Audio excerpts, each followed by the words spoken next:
Salve, meus caros! Mais um podcast acontecendo aqui. E hoje eu vou ter a honra de conversar com um parceiro de longa data e de vários caminhos nessa vida, meu querido amigo Renato Costa. Opa, boa tarde, Renan. Obrigado pelo convite aí. Imagina, Muito mano. feliz aqui estar contigo. Tô acompanhando essa caminhada sua, esse novo projeto aí. Tô acompanhando aos poucos lá. Que massa. No bastidor, porque você vai lançar aí, né? Bastante coisa aí. Estamos começando. Né? Estamos começando, mas muito feliz de estar aqui com você. Obrigado pelo convite. Vamos discutir um pouco aí sobre a fotografia. E os caminhos que a gente percorreu aí também. A gente já estava conversando antes umas coisas aí e a gente viu que, cara, o assunto vai render hoje. Vai ter umas coisas polêmicas aqui. Opa. Mas antes, você lembra que eu fiz uma peregrinação ano passado no sul de Minas, né? Sim, sim. Tava lá com meu pai. E Minas é conhecida por ter cachaças. Opa. E como eu sei que você é um grande apreciador, aí sim, é isso que eu vi. fiz questão de trazer uma cachaçinha artesanal do Caminho da Fé do sul de Minas pra gente começar bem Ótimo. o podcast. Ótimo. Obrigado, Renan, pela... E como eu sei que você curte, velho... Eu gosto, sou um apreciador ainda. Isso, apreciador, porque eu tô ligado que você manja de cachaça boa. Então vamos Saúde. degustar. Saúde. Futuro. Um pouquinho. Eu confesso que eu não sou tão fã, mas, cara... Boa. Essa eu gostei. Ótimo. É que... Tem a diferença, né, da pinga pra cachaça. Tem diferença e tem história, né? Tem história aí, tá? Pra falar um pouquinho, assim, sobre a pinga, porque pingava, né? Evaporava e pingava nas costas dos escravos, né? E aqui no Brasil tinha uma coisa também muito ligada a pinguço, porque é o cara que chegava em casa e batia nas mulheres, o cara tomava cinar, cerveja, chegava em casa e era pinguço. Então aí numa jogada de marketing aí, eles pegaram esse nome e trocaram por cachaça, pra desassociar essa coisa pejorativa. Então tem uma... Mas a história é a história da nossa bebida, né? Tradicional brasileira, então tem muita coisa a ser... É só um pedacinho, gente, aí, mas quem quiser depois pesquise aí um pouco mais, mas é um pouco isso, assim. Cara, eu confesso que eu aprendi a gostar de cachaça, com você. Uma vez que eu fui lá na sua casa, quando você morava lá na Ciridião, né? É isso aí, amor. E você tinha uma Weber House. Ah, sim. Nossa, quando eu provei aquilo, eu falei, meu Deus, cara. Que é uma outra coisa, né? E nós aqui no Brasil temos várias famílias tradicionais também, né? Que produzem, principalmente lá no Rio Grande do Sul. Santa Catarina tem da onde é a Weber House, inclusive. Minas nem se fala, né? O interior de São Paulo tem uma produção boa também. Tem, Pirassununga, né? Famoso 51 é de lá, né? E aí, Recife também ali, né? Oi. Aliás, um dos podcasts da casa aqui receberam um cachaceiro aqui. Verdade. Galera, Mano do Céu recebeu um cachaceiro. Eu não vi o episódio, mas eu tô louco pra ver. Eu vi que o cara veio aqui. Cara, da Arbórea. Da Arbórea é uma destilada mineira e, cara, a gente ficou loucão aqui. Sério? Teve um consumo aí? Sim, ele trouxe duas cachaças maravilhosas aqui. massa. A gente, cara, detonou aqui, foi muito bom. É isso. Aí, fica a dica, pessoal. Mano do Céu tem um episódio com um cachaceiro. Sim. Cachaceiro, não sei, O esse o sommelier termo? também, O sommelier? Ele é sommelier, Ele ele falou que ele é cachacier. Cachacier. Cachacier, belo termo. Mas aí eu acho que eu vou deixar a frase aí que eu vi de um cachacier, que qual que é a melhor cachaça que ele tomou na vida? Ele falou que é a que tá na frente dele. Então, eu acho que é uma dica pra vida, né? Tudo que tá na nossa frente no momento é o melhor que nós temos ali. Então... Mas é engraçado porque durante a peregrinação que eu fiz, a gente sai muito de manhã, né? A gente acorda 5h30, você já tá andando, porque a gente passa 8 horas andando, né? Sim. E a gente passa por muitas vilas rurais, assim, porque é só caminho... É só estrada rural, né? Então a gente vê assim, é cana, café, cana, café, cana, café. E às vezes a gente parava num vilarejozinho assim, cara, 8 horas, 8h30 da manhã. Primeira coisa, tem um café? Tem. Mas você tem aquela caseirinha assim, aquela boa? Tem. Cara, 7h30, 8 horas da manhã, você já tomava uma cachaça e aprendi a gostar dali. Aí eu vi essa que é artesanal aqui do Caminho da Fé. Boa. Falei, não, vou levar o restaurante Oasis. Boa pedida. Mas vamos falar do que interessa, vamos falar de fotografia, além da cachaça. Cara, a gente se conhece já desde 2015, mais ou menos, né? Que foi quando a gente começou. Não, foi 2014. A gente se conheceu, você já era assistente da Nicole. Sim. Nicole Heiniger, filha do Andreas Heiniger. E aí eu fui chamado por ela também, e aí a gente começou a trampar juntos lá, né? Eu lembro até que no primeiro trabalho a gente foi, acho que pro shopping Cidade de Jardim fazer alguma coisa, alguma campanha lá. Foi. Daí eu, você e a Izuka. Exatamente. Acho que foi ali o início do nosso nosso encontro. Nosso relacionamento. Depois virou um relacionamento, gente. Mas foi ali o início mesmo, assim, de que a vida nos fez esse entrocamento aí de nos conhecermos. E foi nessa coisa de assistência de fotografia, né? Desse início para todos, né?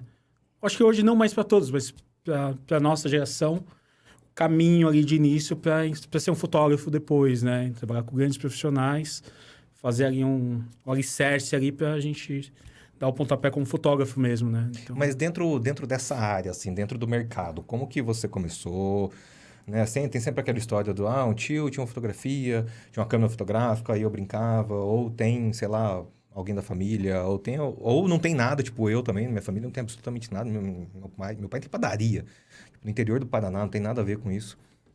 Mas fala pra gente, como que começou esse interesse para esse mercado, para esse movimento, como é que foi? Você foi ali nos meandros da vida entrando nisso aí? Então, é bem engraçado, assim, a minha história também na fotografia, porque a fotografia é uma salvação, assim. Então, ela me salvou de um futuro pior, assim, vamos dizer assim. Então, eu andava de skate, assim, semi-profissional, né? Na época, eu tinha uns 16 para 17 anos. Tá aí uma parada que eu nunca fiz na minha vida. E aí... Eu tinha cara, apaixonado por skate, mas família pobre, né, cara? Não tem grana ali, aí... Você é daqui de São Paulo Sou mesmo, daqui de São Paulo. Eu nasci no extremo leste de São Paulo, na zona leste, ali em Ferraz. Morei em Guaianazes um tempo.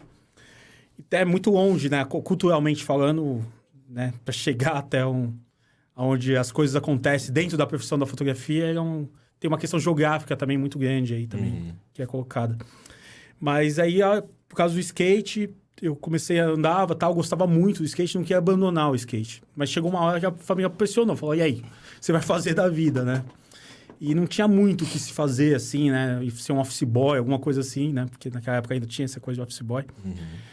E aí eu vi um documentário de um cara que era profissional do skate, que é o Otaviano Neto, que era fotógrafo de skate também, fotografava e andava também muito bem.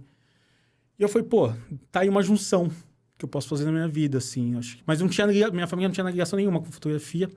E eu tinha um pai de uma namorada que foi fotógrafo meio amador, assim, e tinha uns filmes lá, e eu falei, meu, sei que você já fotografou, me mostra umas paradas e tal. Aí mostrou uns slides lá e uns filmes revelados de umas campanhas que ele tinha feito e tal. Eu falei, é isso. Aí vi um curso... Deu aquele clique assim que você fala, caralho. Falei, dá pra juntar as duas coisas. Não preciso deixar de fazer o meu esporte favorito, que ainda não... O skate não tinha aquele negócio ainda que tem hoje, né? Se a gente tá falando de quando, assim, pra galera ter uma noção? Tô com... 2001? Mais... Antes ainda, cara. Antes... Que eu entrei na fotografia com 17 para 18. Tô com 40 anos. Então são menos 23, 2000? 99, 2000. 96 mais ou menos, eu acho que eu comecei a fazer o curso, sim. Mais ou menos isso, 96 eu comecei a fazer o curso. Acho que 2000 eu já tava trabalhando dentro de um estúdio, se não me engano, com uma fotógrafa. E aí você viu esse documentário e qual que foi o próximo passo? Porra, beleza. Foi achar um curso, sim, achar né? Um curso. Achar um trabalho, porque eu ia precisar pagar o curso, porque não ia ter jeito. E depois, aí entrei num negócio lá, num treinamento para ser meio office boy mesmo, fui office boy. E enquanto isso, eu fazia o curso à noite, que é na Escola Pan-Americana, que eu tinha conseguido para entrar lá na Angélica. E aí fiz lá 2 anos, né, na época, 2 anos. Curso do quê? De foto mesmo? De fotografia. Que massa. Só que aí eu consegui uma vaga dentro do laboratório. Porque eu ficava lá, porque eu saía do trabalho, ia pra lá e ficava lá mais cedo. E aí eu conheci um chileno, que eu não lembro o nome dele, que meio que coordenava o laboratório lá de revelação. E eu não tinha grana pro papel, então eu ficava lá pra fazer pra galera, tipo, fazer a revelação lá, fazer todo o químico, né? Dar a chacoalhadinha lá nos filmes. Porque tinha uma galera que não gostava e tinha medo de queimar os filmes ou de enrolar errado. Então eu ficava enrolou lá. errado na espiral, você grudou um no outro, fudeu, né? Entendeu? Então eu ficava lá pra fazer pra galera. Então a galera me dava papel, porque tinha que comprar aqueles Wilford lá. Era caro, né? E aí eu chegava mais cedo pra fazer isso. E foi aí que eu fui gostando de iluminar, porque nas ampliações você fazia as máscaras e iluminava as fotos, né? Ali no contraste de sombra e tal, onde você quer mais queimar o papel, menos. E aí começou a me dar essa coisa da luz, assim. Eu falei, puta, é muito legal. Tanto que eu não fotografei só um campeonato de skate na minha vida. até hoje, assim. Nunca? Um só. Ah, um só. Foi sempre a fazer isso. Porque a vida foi isso. Aí eu conheci uma pessoa, uma fotógrafa, me levou e mostrou uma amplitude, Andréia, que eu não lembro o sobrenome dela, que já é uma fotógrafa, assim, vou colocar assim, não era tão de publicidade, nem de moda muito, mas fazia uns trabalhos menores. Mas dali já abriu um leque gigantesco de possibilidades. Aí você foi trabalhar como assistente dela. Eu fiquei como assistente dela e fazia isso também, eu ampliava para ela. E aí depois a vida vai acontecendo. E aí eu fui conhecendo mais pessoas no meio e tal. E aí comecei, eu acho que o primeiro fotógrafo... Aí trabalhei como editor de fotografia do Photosite, né? Fazia book no interior de modelo, tive um monte de coisa. Para depois entrar no mercado mais de fotógrafos, mais de publicidade de moda, né? Mas foi uma caminhada até aí. Acho que o meu último passo foi ser editor de fotografia do Photosite, que eu trabalhei lá com o Sobia, né? Que fazia os desfiles e tal. E eu ficava editando as fotos que chegavam. O Photosite era tipo uma agência de fotos, né? Tipo uma Reuters, assim, né? Você recebe a demanda dos fotojornalistas e... digitou isso, fazia todos os desfiles nacionais e internacionais. E eu ficava ali dentro do escritório selecionando fotos e enviando para as revistas que pedia quem comprava as fotos ou pedia um desfile específico. Mas ali já estava aberto o meu leque de possibilidades de fotografia. Já sabia que eu não ia ficar ali, que eu precisava ir para um estúdio de publicidade ou de um fotógrafo com renome para entender o mercado mais... você trabalhava com fotografia, mas não fazendo foto. Isso, né? Exatamente. Igual eu, quando me chamaram para dar aula de fotografia, massa. Foi do caralho, dei aula pra galera de publicidade, de moda. Foram 2 anos lá na Unicesumar, em Maringá.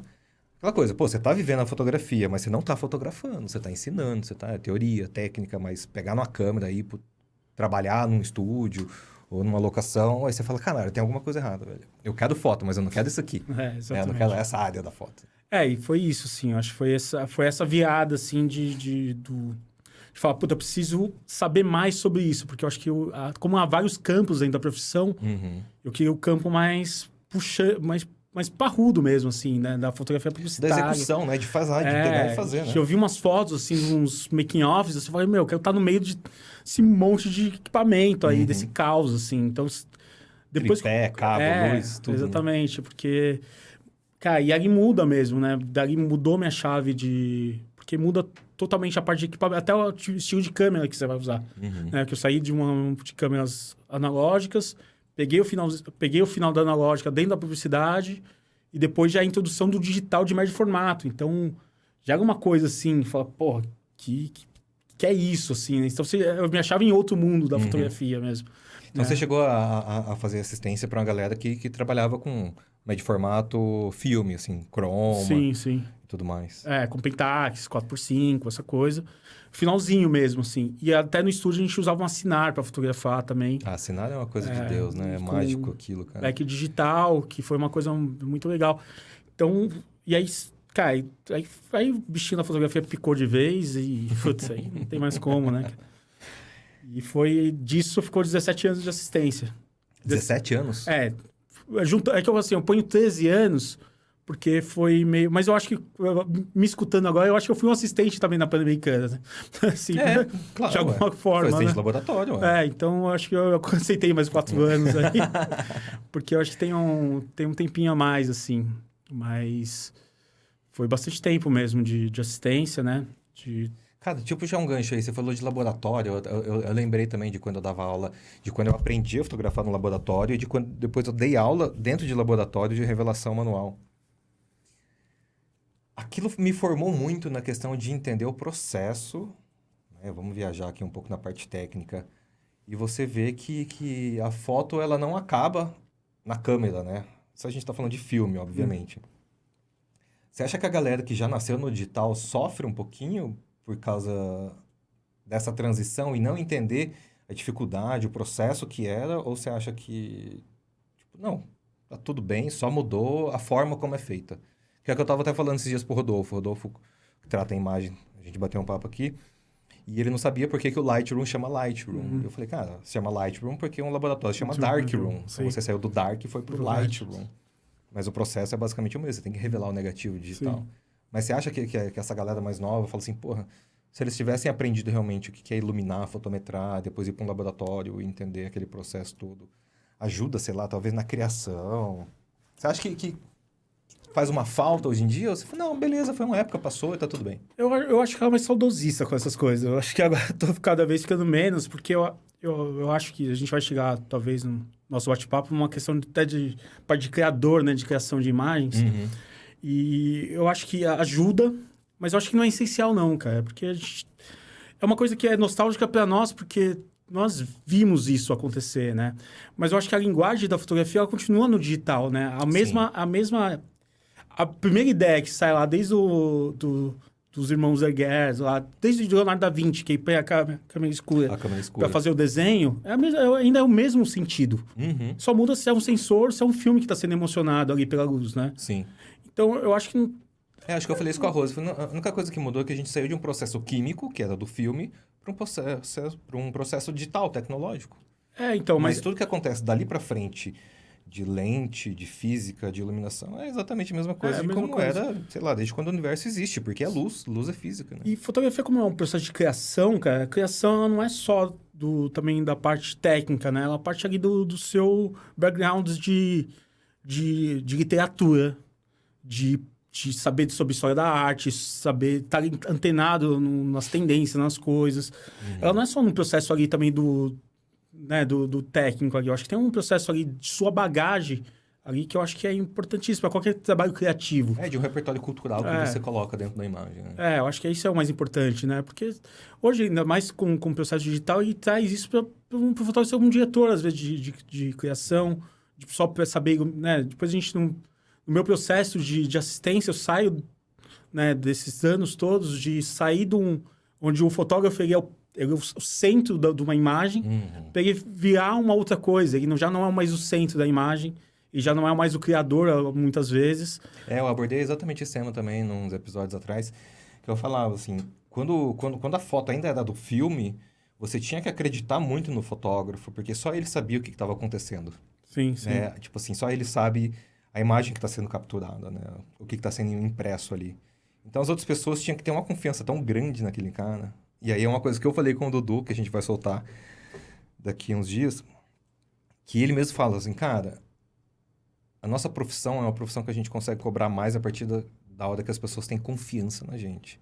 Então, se um fotógrafo antigamente tinha que ter muita confiança, quer dizer, as pessoas tinham que ter muita confiança no trampo dele, é porque ele tinha que ganhar muito dinheiro, porque só ele sabia o que estava acontecendo. É tanta gente, né? É tantos meandros ali para uma foto acontecer, e só ele sabe o que está rolando. Hoje não. Hoje você clica, tá no monitor, tem trocentas pessoas em volta de você, dando pitaco, te dirigindo, ajudando a construir a imagem, né? Aquilo que a gente falou um tempo, né? Que a fotografia é muito mais colaborativa hoje em dia do que só na mão do fotógrafo do filme antigamente. Hoje tem profissões, né? Você pega a profissão como stylist também, né? No mundo... Até na publicidade de moda, principalmente, eles têm um papel muito importante ali na criação também, né? De como ajudar o fotógrafo a chegar no resultado final. Eu acho que ajudar todos a chegar naquele resultado, né? Eu acho que você traz um ponto importantíssimo, que é isso. Na época do filme, a responsabilidade era tão grande ali, porque um erro ali, você acabava com uma campanha de milhões ali, né? Assim, porque tem muita gente envolvida, né? Eu não sei qual público a gente fala, se é um público aqui mais voltado só, que é do ramo, mas não. A gente está falando que um fotógrafo tem uma responsabilidade de mais de 1 milhão, às vezes, dependendo da campanha, na mão ali, né? Tinha. Né? Sim, a gente falou com a Rose aqui, de quando ela trabalhava lá no estúdio do França. Cara, que para fotografar, ele fazia muito estilo, né? Fotografar uma garrafa de cerveja era tipo coisa de 300 mil reais. Exatamente. Então, coordenar tudo isso... Então, é muita responsabilidade, muito estressante mesmo.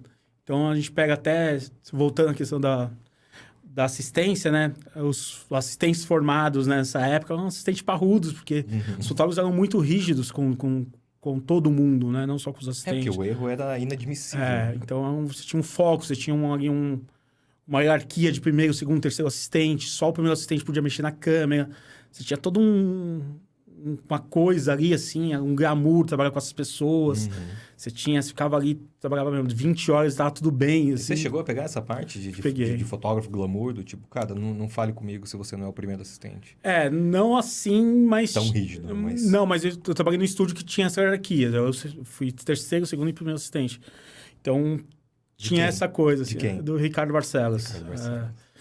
Então tinha essa hierarquia aí, e depois fui ser primeiro assistente em outros estúdios e tal, mas sempre com essa coisa, assim, porque também a gente pode falar sobre isso também, ajudar a trazer o gancho, porque quando essa coisa da transição das câmeras do analógico pro digital, você tinha ali, para ser fotógrafo, você tinha muito dinheiro, né, cara? Você tinha que investir no estúdio, equipamento, assistentes, equipamento era muito caro. Né? Era muito caro, então... para sair dali, né, assim, falar, pô, vou me tornar fotógrafo, o investimento era gigantesco, né, então era difícil é difícil a transição também, né, e aí vem o digital e vai, né, nesse caminho todos, vai diminuindo os preços das câmeras, tal, vai dando mais acesso, as pessoas vão fotografando mais, porque vai tendo mais possibilidade de fotografar e ver os seus resultados. E você não precisa mais ter toda aquela estrutura por trás, né, que daí começa a surgir estúdios para locação, as locadoras de equipamento. Hoje um fotógrafo, se ele quiser, não precisa ter absolutamente nada, nem computador. Exatamente. Hoje você aluga tudo. Computador, câmera, cabo, jogo de lente que você quiser, o jogo de luz, tripé, estrutura, estúdio, van, transporte, assistente, tudo. Tudo terceirizado. Ele só vai com o processo na cabeça. Na né? cabeça, exatamente. Mais o processo criativo da coisa. É legal isso aí, porque você pega a história do nosso próprio país, da transição da fotografia, você vai vendo surgindo, né? As locadoras mesmo, assim, porque é a demanda que pede. Então, o cara não precisa mais... Você vai gastar mais 200, 300 mil em equipamento, que era mais ou menos o que custava uma câmera de médio formato com um conjunto de 4, 3 lentes aí, mais ou menos, né? Então, você vai democratizando mesmo a coisa, né? E o mercado se dá hoje nisso, né? E aí você não vai precisando mais ser assistente para ter acesso... que desse a informação toda também. Mas quando você trabalhava assim em estúdio, que daí você tava lá naquela coisa essa transição do analógico pro digital, que é muito comum a gente ouvir que a galera mais antiga tinha uma resistência muito grande pro digital. E você chegou a enfrentar isso em algum estúdio com algum fotógrafo? Tipo, não, eu não vou pro digital porque eu acho que ainda não tem a qualidade de um chroma, não tem a qualidade de um negativo... Eu peguei o processo, não do fotógrafo, mas da agência que pedia para ele fazer em filme ainda. A agência pedia? Questão de qualidade? Questão de qualidade. Tinha medo ainda porque era muito novo, né? De como que ia receber. Mas os fotógrafos que eu trabalhei eram sempre muito tecnológico, assim, sempre pra frente com essa ideia. E, assim, agilizava muito o processo, né? Lógico, né? Claro. Você não tinha nem comparação, assim. Então, você já está vendo ali na hora, você já está corrigindo ali os problemas. Então, uma foto que durava 22 horas, 16 horas, você montava em 12, 15 ali. Porque você está vendo ali, você está corrigindo. Imagina, você tinha que ficar fazendo polaroid daquilo, marcando a foto que estava boa, para depois fazer em filme, mandar para revelar, para ver se o negócio estava bom. Né? Então, com o digital, você está ganhando tempo, você está pegando mais trabalho também. Né? Então, você está conseguindo rodar mais o estúdio. A gente tinha... 12, às vezes 6 a 12 sets montados. De fotos diferentes. Para um fotógrafo. Para um fotógrafo. Então, a gente estava com um estúdio fazendo carro, outro fazendo cerveja, outro fazendo coisa, estava com externa. Tudo acontecendo ao mesmo tempo, assim. Então, o digital deu essa dinâmica também da fotografia, né? Porque se o cara tem que fazer tudo em filme, ele não tem esse tempo de, enquanto tá rolando uma coisa aqui, ele parar e fazer outra. Não, então, aí tem que... já começava a fazer essa demanda mesmo. Então, o primeiro assistente ia tocando um set, peguei lá e validar, sabe? Ali a foto na hora. Ver na tela ali e falar, pô, legal, é isso, vamos nisso. Já saía tranquilo, entendeu? Mais tranquilo, porque a gente tá vendo ali, tá acontecendo e tal. Então, isso ajudou muito os fotógrafos a... E isso foi em que período, mais ou menos? Porque a gente pensa aí numa transição de backs digitais, médio formato, a galera, o quê? 2005, 2006? 2005, 2006. Eu sou péssimo com datas e dizer que minha cronologia da minha vida, mas 2005, 2006, eu acho que mais ou menos... Eu lembro que em 2006, você já tinha backs digitais, assim, de... Acho que os maiores eram 22 megapixels na época, que eu lembro que a Mamiya tinha uma câmera de 22 megapixels. Sim, a Mamiya tinha. Tinha a linha P lá da Phase One, que era 25 e 30. E aí que você começa a ter falar, tem uma qualidade interessante aqui. Sim. Enfim, mas eu acho que é 2005, 2006, mais ou menos, que pega essa transição. Porque eu acho que ela veio antes ali, né? Ela já começa ali na vida dos anos 2000. Mas eu acho que quando ela começa a ser usada pelos estúdios, pelos grandes estúdios, pelos grandes fotógrafos, mais ou menos nessa época aí, que ela começa, eu acho que ela se firma mesmo, põe estaca. Mas você esteve presente em algum estúdio, assim, que o cara falou assim, eu acabei de comprar um back digital e E ver aquela emoção do cara e toda aquela análise crítica do cara que acabou de sair do croma e partiu para um digital e clicar, e o cara falou, nossa, não tô entendendo o que tá acontecendo aqui. Cara, Chegou a presenciar, tipo, esse momento... Cara, que é uma coisa que eu queria muito ter presenciado na minha vida. Eu não vi isso, cara. Porque quando eu cheguei, já estavam com isso, né? E só tinham as duas coisas. Como ela pedido para fazer em filme, fazia em filme. Quando ela pediu fazer em digital, fazia em digital. Mas eu não vi essa transição, essa emoção. Tipo, né, aquele momento histórico que o cara vai lá, tipo, compra um Mac digital, e o cara só fotografou com filme a vida inteira, aí ele pega aquilo lá e, tá, vamos fazer um trabalho com digital, chega aquele back que ele põe, liga no computador e fala, porra, o que tá acontecendo, sabe? Eu achei isso é uma das grandes coisas que, como assistente, faltou acontecer, assim, tá junto nesse momento, que eu acho que é um momento icônico mesmo. Sempre foi um pessoal de publicidade que você acabou trabalhando? Não, eu fui... No começo ali, pelo menos? Eu trabalhei também na revista Época, como fui assistente do Frederic Jean, que era o fotógrafo da época, que foi até antes de eu trabalhar no Photosite, inclusive.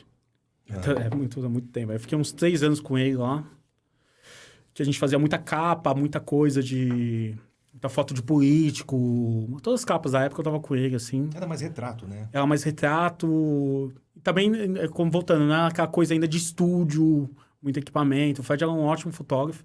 Já fotografava com digital também, mas umas câmeras pequenas, 35mm. Mas foi bem legal, assim. Eu peguei, eu acho que tinha Canon e eu fotografei com a primeira F1, acho, digital. Não lembro agora se da Nikon, que é uma câmerazinha assim. Não lembro. Eu também não lembro, enfim. Eu para modelo, cara, quando a galera começa... é um modelo de câmera, modelo disso. Ou naquela época tinha Canon, sei lá, aí um número estranho com letra estranha. Eu falo, cara... também não sei nada, não lembro. Não sei falar se é uma câmera boa ou não, olhando a imagem dela. Agora, fala de modelo, porque é o modelo X, modelo Z... Enfim, mas foi uma experiência ótima, assim. Também na coisa da revista, assim, né? Do editorial de revista, de notícias, né? De semanal, assim, é uma rotina. Porque eu ia com ele desde fotografar... Na época tinha, eu acho que o Fernando Henrique, não sei se... Um presidente a fotografar uma pessoa que tava no meio de uma enchente, então... pegada fotojornalismo. Então foi bem interessante, assim. Culturalmente foi muito bom também.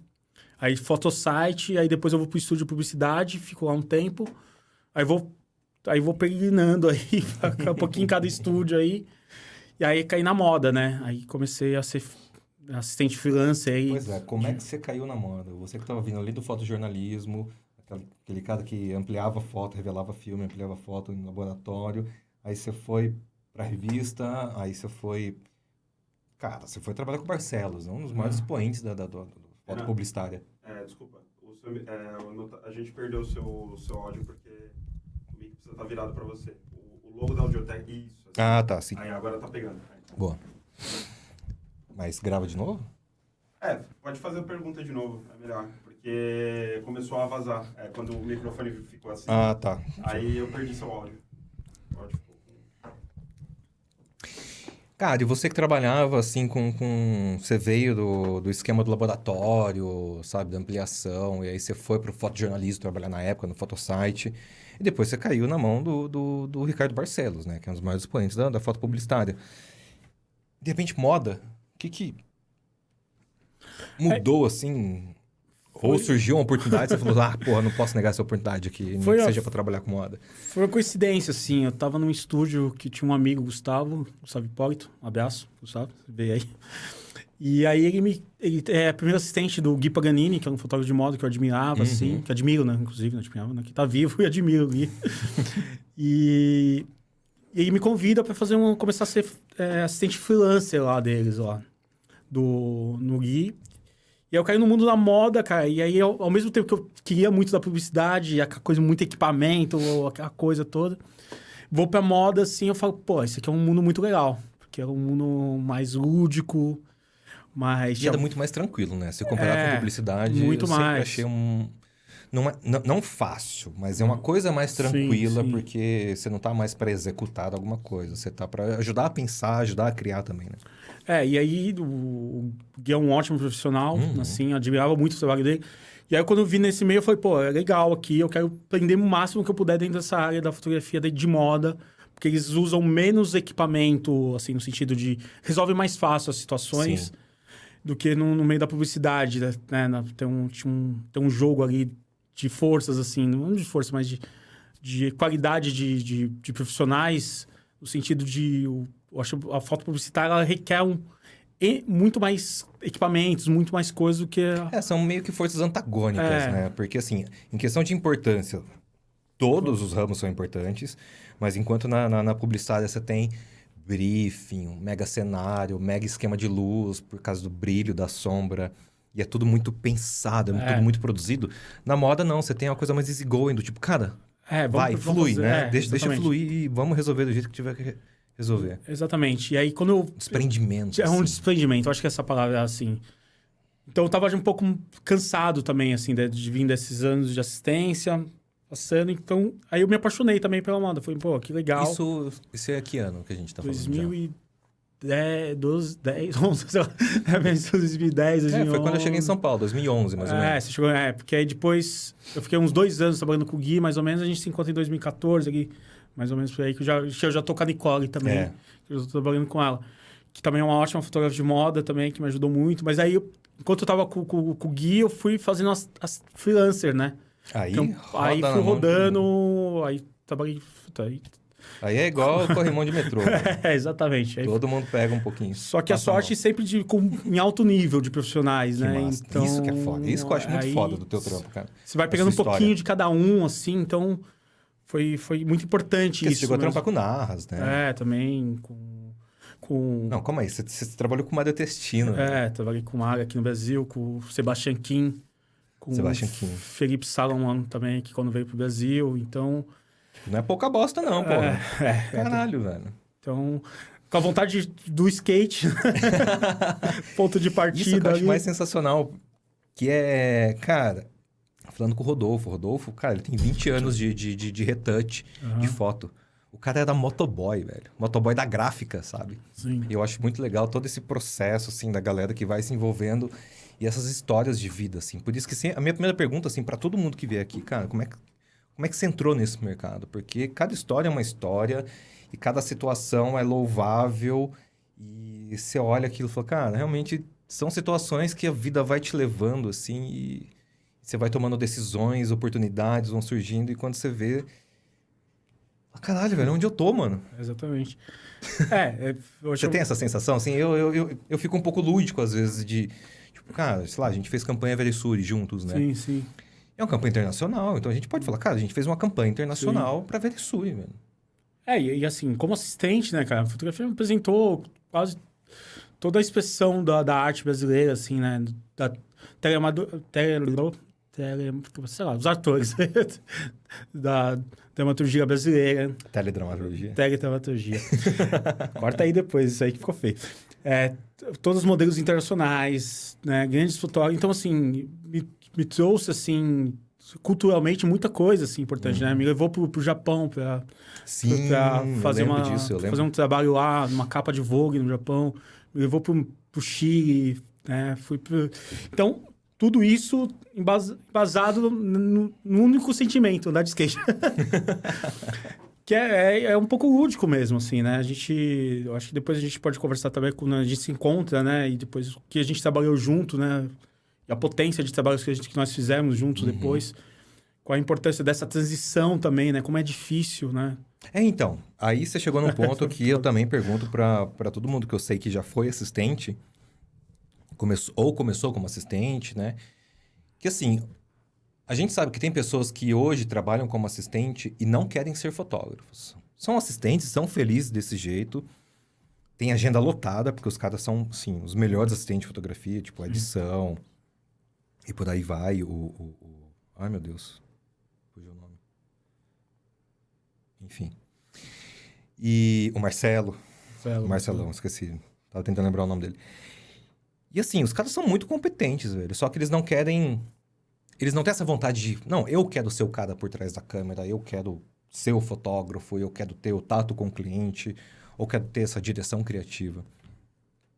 Quando você foi sentindo, assim, já dentro desse trampo de assistente, que você poderia ser um fotógrafo, isso já estava incutido já desde a hora que você falou assim, cara, eu quero ser fotógrafo. E talvez eu passar pelo processo de ser um assistente para aprender é um caminho para eu atingir um objetivo.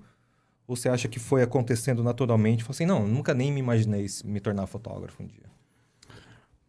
É muito louco, assim, né? Porque a tecnologia ela acompanha essa transição.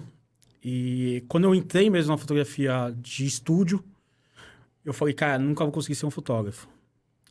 Pelo tamanho daquilo. Tipo, a barreira é a questão tipo, de investimento. Investimento. Quando você pega ali, chegava uma câmera de $60 mil ali no estúdio. Você fala, da onde, né? Uhum. Mas toda a questão de luz, tudo. Aí você fala, pô, para ser um fotógrafo, além do seu network, né? Você tem todo um jogo ali, uma mise-en-scène que é feita para que aquilo aconteça, essa profissão aconteça. Uhum. Né? Você tem uma ocupação de espaço, né? Sim. É uma luta ali de uma ocupação de espaço. Então, quando isso acontece, mas você também não tem ainda assistentes profissionais também. O mercado está em transição. E é um mercado de estar ali, naquele momento, se mexendo para a abertura das locadoras. Não existia aquele lance de assistente freela, né? Não tinha. Não tinha isso, tinha. né? Então, porque os estúdios estavam faturando muito ainda, né? A fotografia ainda pagava muito bem. Não que não pague, mas pagava muito bem, não, assim. Não. Baixou bastante. Hoje paga mal. Paga mal. Mas pagava muito bem, então o cara conseguia manter ali um estúdio, 2 assistentes, 3 assistentes. Você não tinha um mercado ali, até de locação de equipamento você não tinha. Não tinha. Porque os caras tinham tudo, assim. Os caras tinham caminhões de equipamento. E alguma coisa, precisasse de alguma coisa específica de cinema. Uhum. Foi SNEL, alguma parada assim, nesse sentido. Então, quando começa essa transição digital, a fotografia digital traz isso, você começa a ter... A fotografia começa a pagar menos, começa a ter mais fotógrafos no mercado, menos assistentes fixos, porque eles não conseguem mais bancar essa estrutura toda. Esses assistentes começam a ir para o mercado, uns viram fotógrafos nessa transição e outros continuam sendo assistentes. Freelancer, que também dava uma grana boa, porque você pegava uma demanda de quase um mês de trabalho. Sim. Né? A gente estava falando de faturamento de um assistente de... 20 mil reais. De 6 a 14, dependendo da onde ele estava localizado, dos profissionais que ele trabalhava. Isso naquela época, né? Tipo uns 10 anos atrás. Uns 10 anos atrás. Eu ia falar uns 20, 25 hoje, mas se você pega um assistente bom, hoje ele cobra de R$1.000, R$1.200 por dia, né? Exatamente. E aí, é isso. Aí você fala, pô, tem que comprar equipamento, tem que fazer tudo isso. Ou posso continuar como assistente, porque eu tô ganhando uma grana boa, eu gosto do que eu faço. Só que chegou um momento de saturação no meu caso, assim. Porque nessa transição também comecei a trabalhar com fotógrafos que eu não gostava de estar ali trabalhando com eles. Por N motivos, mas não sei se cabe falar ou não.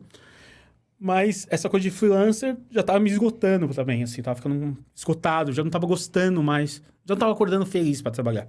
Isso foi naquela época, né? Da Nicole, né? 2014, 2015, né? Foi o finalzinho do trabalho ali com a Nicole. E aí eu parei de trabalhar um pouco com ela e comecei a fazer mais freela ainda. Aí foi uma debandada, porque já deu uma enxurrada de fotógrafos novos, né? Que também não sabia nem o que queriam para construir uma imagem, né? Isso começou a me estressar um pouco e tudo bem, né? Cada um com a sua caminhada. Mas essa transição meio que estressou. Eu tenho que começar a fotografar. Eu comecei a me cobrar também, assim. E aí eu tinha que achar uma solução para que isso acontecesse dentro desse mercado. Então, quando você começou lá atrás, quando você era skatista, você falou assim, cara, eu gostei disso aqui, desse lance da foto, você já tinha a cabeça, cara, eu quero ser fotógrafo. Mas aí, no caminho, você falou, pô, talvez não seja pra mim. Mas daí você chega a outro momento da vida que você fala, não, velho, ser assistente não dá, eu preciso dar um jeito de conseguir ser fotógrafo. Foi exatamente isso, foi esse lugar. E aí a vida, algumas são de estratégias, né? Então, aconteceu... Você conhece um pouco da história. E ia acontecer uma construção de um estúdio, né? De um movimento aí. Que eu falei, pô, interessante. Mas eu não estava entrando como fotógrafo, eu estava entrando como light designer. Eu ia iluminar para alguns fotógrafos. Sim. Foi o convite que eu recebi. Para mim. Um deles era eu. E aí o Fernando, na época, ele falou, pô, eu gosto do seu trabalho, eu te admiro, assim, com o que você faz, eu quero, te levar para um projeto, mas eu quero que você ilumine e eu vou ter alguns profissionais para fotografar, e a gente vai fazer muito estilo, eu adoro estilo, né? Falei, pô, iluminar é o que eu curtia, eu gosto muito de iluminar. Falei, pô, é o convite perfeito. Começamos lá, né? Esse projeto aí, eu acho que deu até um fruto bom, assim, foi Deu pra caralho. Foi um fruto não, bem... a ideia foi sensacional. E ali, durante uns 3, 4 anos, foi uma das coisas mais incríveis que aconteceu na minha vida também. E aí, nessa transição também, a gente começa a bater um papo e fala, pô, vamos juntar forças de fotógrafos, né? Pra continuar essa transição. Porque a gente dá um passo, mas aí você tem que se meio estabelecer no mercado, né? Você tem que colocar garras ali, colocar uma âncora ali e falar, não, eu sou aqui profissional e vou trabalhar nesse mercado. E foi onde a gente fez a parceria, né? Da nossa dupla de fotógrafos aí, que é exatamente para cobrir essa demanda do mercado. Você fotografar gente que você dirige muito bem e eu fotografar estilo, mas a gente pegar as duas fatias juntos. A gente ficou 2 anos fazendo isso, né? Mas 2 anos... Uns 3 anos. 3 anos, é. Uns 3 anos até. Porque assim, eu quando eu cheguei em São Paulo, eu fui trabalhar pro Bartelt, pro Fábio Bartelt. E o Gui foi um dos caras que eu entrei em contato logo que eu cheguei aqui em São Paulo. E ele até falou assim, poxa, legal sua história, pô, você já trampa com fotografia, mas no momento eu não tô precisando, mas poxa, cara, teu nome tá aqui, entendeu? Se surgir a oportunidade eu vou te chamar. Mas o Fábio Bartelt queria um assistente. Ele já tinha 2, ele queria mais um. E aí começou.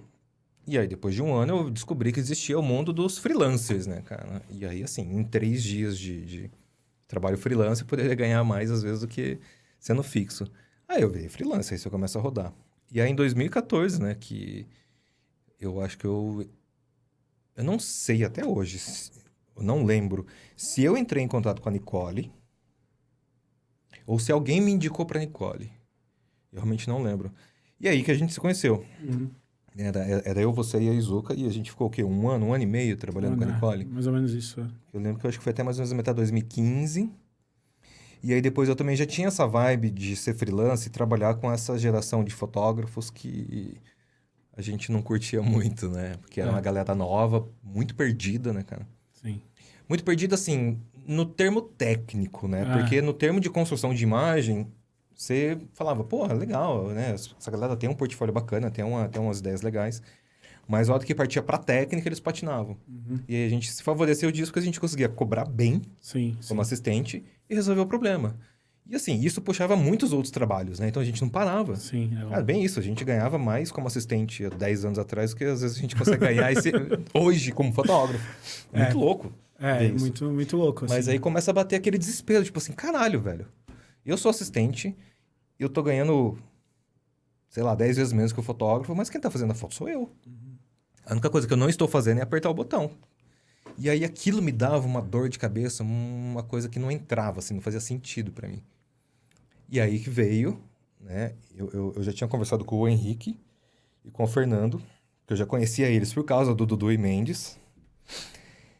E eles já falavam, cara, a gente tá montando um negócio aí que a gente vai contar com você. A gente precisa de você. Então, assim, eu já sabia daquele projeto já há um bom tempo. E eu, beleza, né, velho? Eu sou muito cético pra muita coisa. E aí aconteceu, né? Foi o quê? Final de 2015? Final de... Fala você de datas aí que eu sabia. Eu acho que foi final de 2015 que daí surgiu o projeto Távola 42. Que aí era essa coisa, né? Colaborativa. Uma coisa colaborativa. A gente atendia muito, né? Boticário, Odora, Arezzo. As linhas a gente tinha um case bem legal, assim, lá no estúdio, né? A gente fez bons trabalhos, assim. Eu lembro que foi uma época de produção muito ativa, assim. A gente trabalhava muito. Pô, trabalha pra caralho. Muito. Velho. E de boa qualidade também de imagens, assim. Pô, tem foto daquela época que tá no nosso portfólio até hoje. Né? Que... Assim, é um nível de qualidade muito... Que vem tudo dessa construção, né? Da sua bagagem, né? Que nos trouxe lá dentro do projeto também. Essa possibilidade de direção, de criação. Que você tinha, e juntou com a minha de ter passado por esses estúdios todos aí, ter acompanhado, né? O trabalho toda a parte de estilo que a gente fez é graças a você, velho. Porque eu olhava aqui puta merda, chegava os briefings do Boticário com os produtos lá e eu olhava e falava assim, meu Deus, como é que eu vou fazer isso aqui? Sei lá, não, pá, aqui, ó, pá, não, pá, se a gente fizer não. E eu assim, ó, mano, se não, Renato... Foi... Então, e é isso que é um legal de toda essa história, né, cara? Porque é resolver as coisas que são simples até, né? Mas a gente tinha... Se você não tem essa bagagem, por exemplo, hoje você consegue contratar alguém para fazer. Sim. né? Porque hoje a gente estava falando aqui, a gente deu 2 exemplos só de nomes de assistente, mas hoje no mercado tem mais de 20 aí bons profissionais que vai resolver a vida de qualquer fotógrafo. Porra, tem a Laila que trabalhou com a gente lá no Velho Suri. Cara, você liga pra ela não tem agenda. Sabe o que uma pessoa, um assistente de fotografia falou assim, eu não tenho agenda, sei lá, talvez para daqui 2 meses. Sim, aí tem outros parceiros também. Ela tá na Turquia. Turquia? Acho que ela fez a primeira viagem internacional como fotógrafa. Boa. Eu vi no Instagram dela. Então é isso, assim. Só que aí você tem esses outros profissionais. E eu acho que aí, voltando a uma pergunta que você fez sobre o negócio do filme lá, né? Eu acho que esse é o caminho da fotografia mesmo. É a gente ter essa bagagem hoje que nós temos para ajudar a criar imagem, independente da posição que a gente esteja ali, né? Então, se você está cercado de bons profissionais, um bom diretor de arte, um bom assistente, uma boa stylist, um bom make-up ali, você tem toda uma equipe ali para formar um grande trabalho ali, né? A gente começou com a coisa colaborativa lá e que se transformou tudo isso, porque o fotógrafo perdeu o peso dele para todos ajudarem mais mesmo a formar um bom resultado ali, né? Eu acho que quando a gente fala dos maus fotógrafos, não dos maus fotógrafos, mas que estavam perdidos, é porque o mercado estava perdido também. Porque jogava tudo na mão desse cara, ou dessa pessoa, dessa mulher, para fazer a foto, e ela não tinha essa bagagem suficiente para aguentar esse escopo mesmo. E aí você precisava às vezes, um assistente de braço direito ali, para colocar... Quantos fotógrafos eu calmei ali que entraram em desespero no meio de uma foto, porque não sabia o que fazer. Assim, não sabia mesmo. Não era para saber. Né? Mas assumiu uma responsabilidade que não tinha ali a pujança, o escopo para assumir, assim. De gente chorar no set. Cara, chorar no set. Você chegava a sentir raiva com essa galera? Cara, não acho que raiva não, assim. Eu tinha um desespero também, porque, assim, diretor de arte fala, não converso mais com ela, eu vou conversar com você. Porque eu não estava entendendo o que o cara queria mesmo. Por falta de experiência mesmo. Sim. Né? Então, de fotógrafo ser mandado embora no meio de uma foto, já presenciei isso. No meio de uma campanha e a gente passou por isso. A gente pega uma marca, né, para começar a fotografar, porque o fotógrafo foi mandado embora. Exatamente. E não deu conta de fazer a foto. Eu, como assistente, já fui o fotógrafo, eu ficar na campanha, eu substituir o fotógrafo. O fotógrafo tá com um assistente, a gente me ligar e falar, vem pra cá, pelo amor de Deus, que eu preciso de você para finalizar a foto. Então, mas tudo isso é transição de mercado, né? Transição da história da fotografia. Eu acho que o mercado hoje já nem comporta, mas isso nem tem mais espaço para isso. Mas naquele momento acho que o mercado não tem isso. mais paciência para isso. Também. É tudo tão assim, cara, resolve.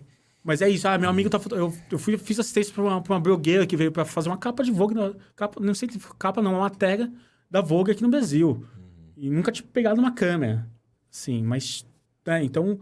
Só que isso é tudo transição de mercado, né? Tudo um momento ali de o mercado se equilibrar ali na fotografia, da publicidade, da moda, para entender como que ele vai funcionar com essas novas tecnologias. Então, achava que só ter a câmera na mão ali digital resolvia, né? Ou depois põe na porra do Photoshop. Ou depois põe no Photoshop. E põe um filtrinho no Photoshop lá que fica da hora. Para algumas coisas fazia sentido, mas para outras não, porque não sai uma imagem ruim. Ela já é ruim ali para consertar depois. Eu presenciei um caso que era um fotógrafo novo. Ele foi fazer uma matéria para Elle. E o cara levou, 2 luzinhas, assim. E aí a Elle tinha uma editora bem... Acho que você lembra dela, né? A Suzana.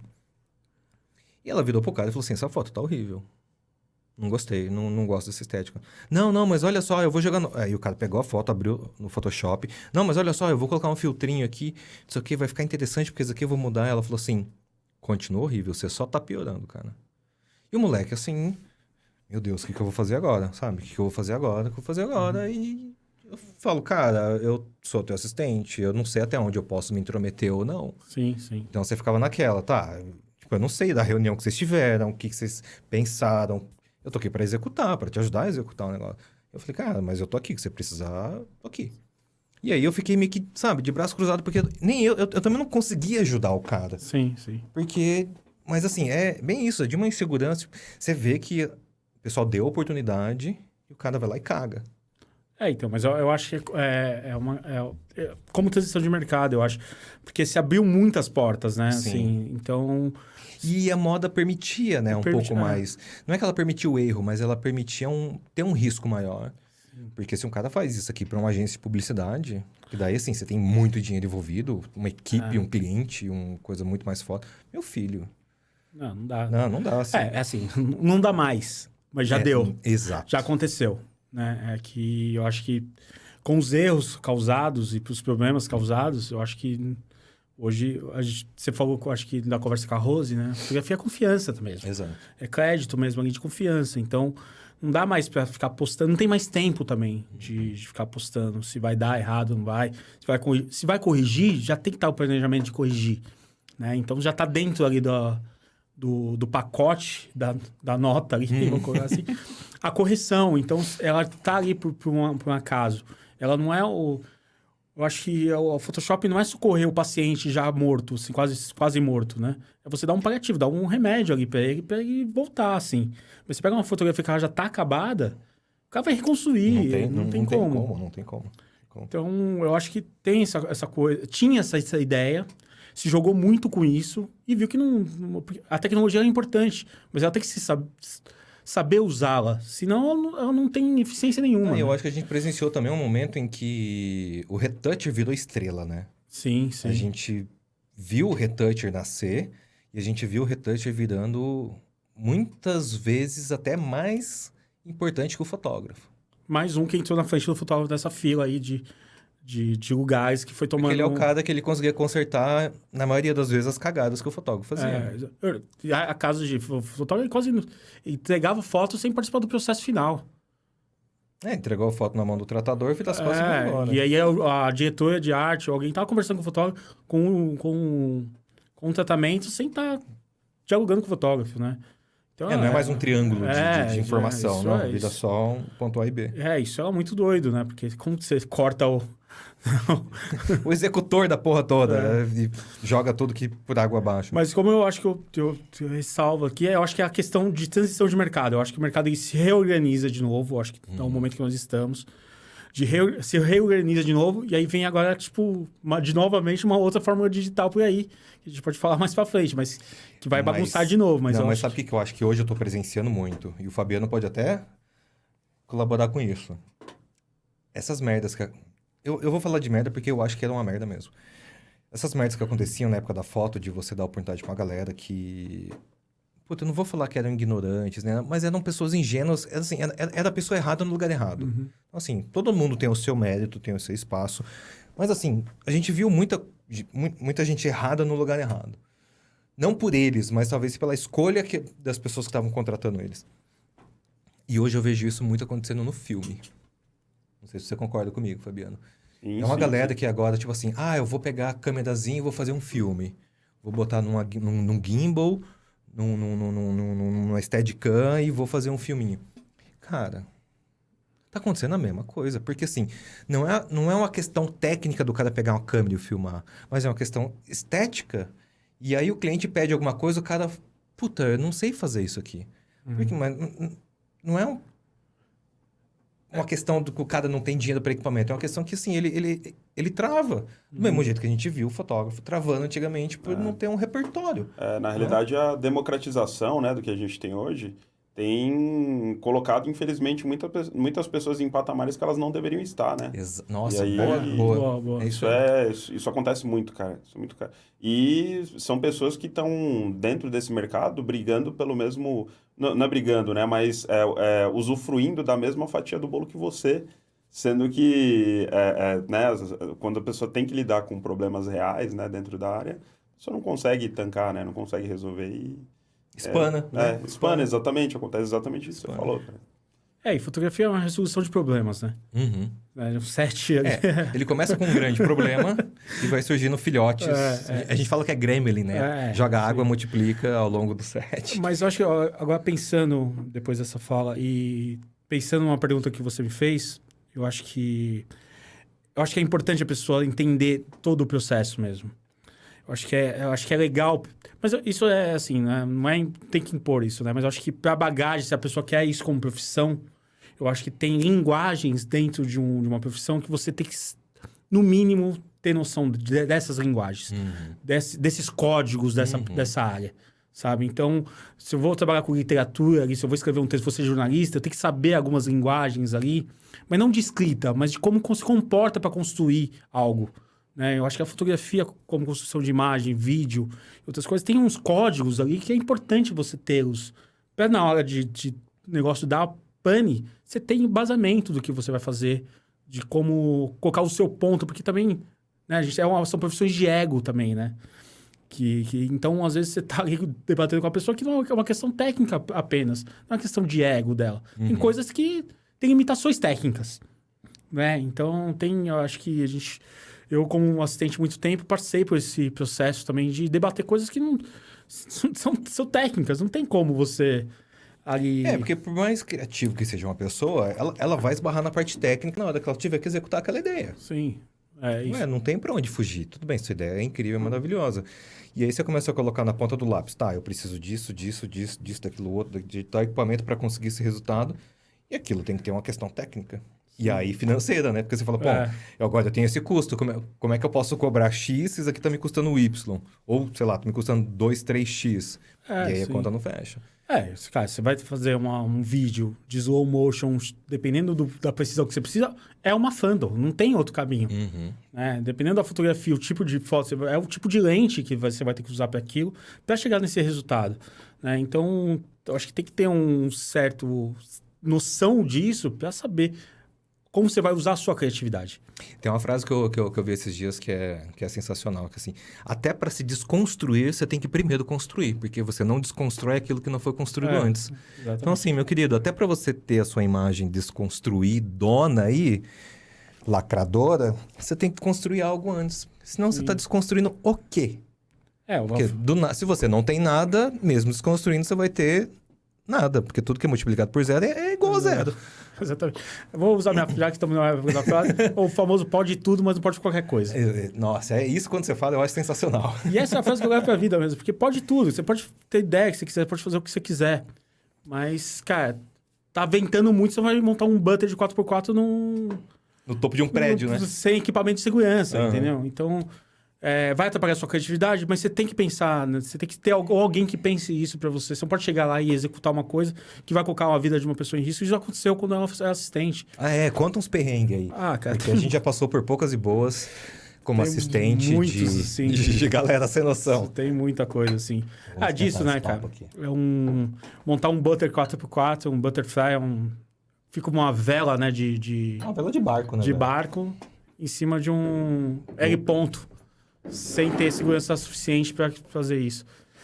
E aí, eu como assistente, eu não embarquei e falei, não vou fazer isso, porque corre risco as pessoas se machucarem. Né? Inclusive... Imagina se sai voando pela cidade o negócio. Não, é tudo de ferro, né? Ferro e pano, né?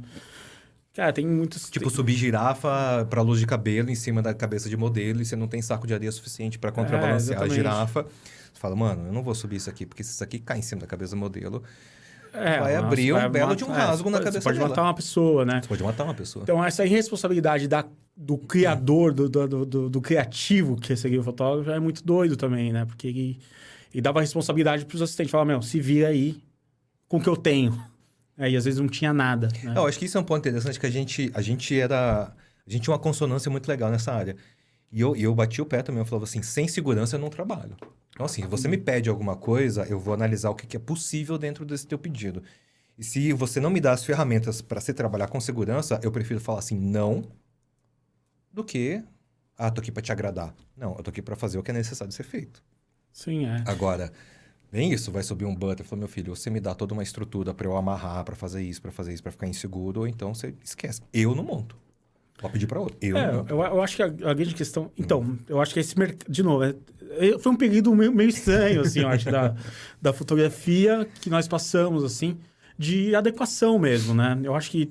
Eu não acompanho mais também... Faz um tempo que eu não acompanho mais a questão das assistências. Eu não sei ainda quantos de sem noções estão aí também, eu também no não mercado. Não então, faço mais ideia. Talvez continue, eu não tenho ideia, porque eu me distanciei também, né? E não tenho mais relatos, também não converso muito sobre essas questões. Mas eu acho que já se profissionalizou um pouco melhor das coisas. Eu acho que até... Porque, né, começa a dar as merdas também. Então, eu acho que começa a diminuir o risco também de... Tanto financeiro como de saúde de trabalho e outras coisas assim, nesse sentido. Deixa eu abrir um parênteses pra galera, porque eu acho que eles estão em algum momento aqui ouvindo e não tendo uma noção. Eu e o Renato, nós já fomos sócios. É verdade. Nós criamos uma dupla de fotógrafos chamada R+R, Renan e Renato, Renato e Renan, a dupla sertaneja. E justamente com esse intuito, né? Porque a gente começou a trabalhar junto naquele esquema da Távola, né? De fotógrafos colaborativos. E aí um dia eu tava em casa, morava em Pinheiros, o Renato... Ô, vamos almoçar? Vamos. Beleza, tô passando aí. Aí a gente sentou na lanchonete ali na frente de casa. E ele todo nervoso. Falou, velho, acho que a gente já tem um lance muito massa. A gente trabalha junto, tem uma sincronia. A gente vem de assistente, tem uma parada muito massa. E ficou falando isso aqui. Velho, vamos ser uma dupla de fotógrafos, né? Aí eu falei, tá bom, vamos. Foi assim, ó. Foi assim. Falei, foi assim. tá bem, tá bom, vamos curtir, achei da hora. E surgiu o R+R, né? Que daí eu lembro que tava nascendo também o projeto lá, né? Sim. Que eles estavam falando assim, o Renan pega toda a parte mais que tem pessoas, o Renato fica ali na parte que tem estilo, por causa da técnica dele, não sei o quê. Mas assim, vocês podem transitar um e outro, vocês podem trabalhar juntos. E aí a gente assim, beleza. Aí passa uns dias, a gente chega pra eles e fala assim, não, a gente vai trabalhar juntos. Beleza. Não, nós somos uma dupla agora. Então assim, o Renato tá comigo na Pessoas e eu tô com o Renato no estilo, meu filho. Aqui é uma coisa ssó. Sim. E aí surgiu o R+R. Eu lembro que a gente ficou assim, R ao quadrado, R2, Renato. R+R. Foi o mais aí com a soma de... Exatamente nisso, né? De somar esforços, culturas e... diferentes pontos de vista dentro da fotografia também, né? Porque a gente veio de escolas diferentes, né? Sim. E ao mesmo tempo concluentes, assim, né? Porque você traz uma bagagem de ensino ali, né? De estudo da fotografia que eu não tinha também, né? Então, ali a gente começa a combinar essas coisas, né? Junção de forças mesmo, foi nesse sentido. Pra aguentar esse mercado mesmo, porque é um mercado que massacra todo mundo que tenta entrar, assim. É um mercado... Não, o mercado não tem dó, cara. Mas eu acho que não é diferente de outros mercados. Não, eu acho que o mercado como... É selvagem do jeito que é, assim. Então, foi nesse sentido. Juntos somos mais fortes. Essa é a ideia mesmo. Depois da nossa separação, né? E essa é a palavra mesmo, tem outra pra isso. A gente seguir... O quanto é difícil seguir sozinho também, né? É difícil... É pesado, assim, né? É maçante. Você tem que ficar provando todo dia que você dá conta, que você consegue entregar um trabalho, né? Então, foi nesse sentido que nós nos unimos, eu acho, aí naquele momento. Né? E hoje, fico muito feliz, assim, de ver desde assistentes que foram comigo hoje fotografam, de pessoas que hoje se afirmam como assistentes, são ótimos profissionais, de ver amigos que passaram por esse trâmite mesmo e hoje estão ali no mercado segurando a onda ali, porque não é fácil. Outros que se despontaram mais, outros que estão vindo aí com força total, assim, com uma boa qualidade também. Então, acho que o mercado ganhou muito também com essa transição também agora de profissionais também. Que é uma coisa que, assim, o modo como eu penso, e eu falo isso para todo mundo, a galera que não é do nosso mercado e tenta entender um pouquinho como é que funciona. Pessoal, a gente é uma empresa de uma pessoa só. Então, assim... Enquanto empresários, a gente tem que entender que tem custo rolando, tem imposto sendo pago, tem escritório de contabilidade, tem que prospectar novos clientes, porque se não tem cliente hoje, você não recebe daqui 30, 60 dias, se não recebe, as contas começam a vencer. Então, tem a questão de gestão empresarial e tem a questão de gestão criativa, né? Que daí, também não é só ir lá e fazer uma foto, Você tem reuniões, você tem pessoas que pensaram naquilo, que estão criando essa expectativa e que confiam em você para executar aquela imagem. Para entregar, exatamente. É tudo isso, né? Então, essa carga também agora, que a gente tá falando que o fotógrafo... É muito doido, né? Tem uma responsabilidade, né? Que não é igual a da época do filme, né? Mas tem uma responsabilidade muito grande ainda para entregar um bom trabalho. E é isso, né? Como você vai fazer esse trabalho, entregar esse trabalho de uma forma coesa, né, cara? Tipo, de tudo que as pessoas criaram na cabeça ali delas ali, e você tem que estar pronto para entregar ali, iluminar bem, fazer dirigir, né? Todas essas questões, assim. Eu lembro que as coisas que vão surgindo durante a foto, assim. E eu fui fazer umas fotos agora, acho que tem um mês mais ou menos já. E era no mesmo set do filme, assim, e o cara tinha falado, leva fundo branco, tá? Você vai fazer os atores no fundo branco pra depois a gente colar. Vai ter umas fotos de banco de imagens, vão fazer desenho em cima, enfim, beleza. E aí eu chego no dia, tô lá conversando com o diretor de, tua foto tá programada pras 2, mas vem, chega às 11 pra gente trocar uma ideia, tomar um café, depois almoçar junto, todo mundo. E depois as suas fotos. Eu cheguei lá às 11 horas, tô lá conversando com o cara da agência, o diretor de arte, diretor de criação, não, diretor de arte. Ele falou assim, você trouxe o fundo, né? Eu falei, trouxe. Cara, só que a gente quer fundo cinza. Porque eu tô vendo com o pessoal aqui que pra recortar é melhor, porque a gente pega mais o brilho aqui, o contraste. Eu falei, é que vocês não pediram fundo cinza, eu trouxe um fundo branco. E eu não tenho fundo cinza, eu teria que comprar. Aí eu falei assim, até que horas que eu tenho minhas fotos? Não, suas fotos começam às 2. Eu falei assim, tem como começar às 3? Aí já chamei a sem direção, falei, a gente já fez uma gambiarra lá. Não, tá tudo bem, porque tá atrasado 1 hora, então o almoço que ia ser 1h30 vai ser às 2, então a gente libera às 3. Beleza. Cara, você pega o telefone e você liga, né? Coban, liga pra fulano. Mano, eu preciso de um fundo cinza agora. E aí eu tava com o Léo, que é assistente, tem um cara que ele só vende fundo pra todo mundo. Só que o cara mora em Guarulhos. E foi no dia que teve greve de metrô. Putz. Aí eu liguei pro cara e falei, não, beleza. Aí eu já chamei o produtor e falei assim, seguinte, tô comprando fundo, mas você que vai pagar, tá? Quanto que é? R$600. Beleza. Aí o cara, liguei lá, tá comprado, ainda bati a cor, o cara me deu o negocinho lá no celular, escolhe o tom de cinza que você quer, batemos com o diretor de arte. Falei pra ele, cara, agora só tem um problema, tá vindo de Guarulhos. E a gente tava perto do Ibirapuera. Demorou 3 horas, mas chegou a porra do fundo. Subimos, o cara olhou e falou, cara, é esse cinza que eu queria, ficou lindo, porque deu contraste, não sei o que, não sei o que. Eu falei, não, fechou. Mas, velho, suava frio assim, ó. E resolver o problema. Cara, isso, e vai surgindo esse problema. E você, sei lá, senta a bunda e resolve, entendeu? Exatamente. Por isso que eu falo que essa questão empresarial, sabe?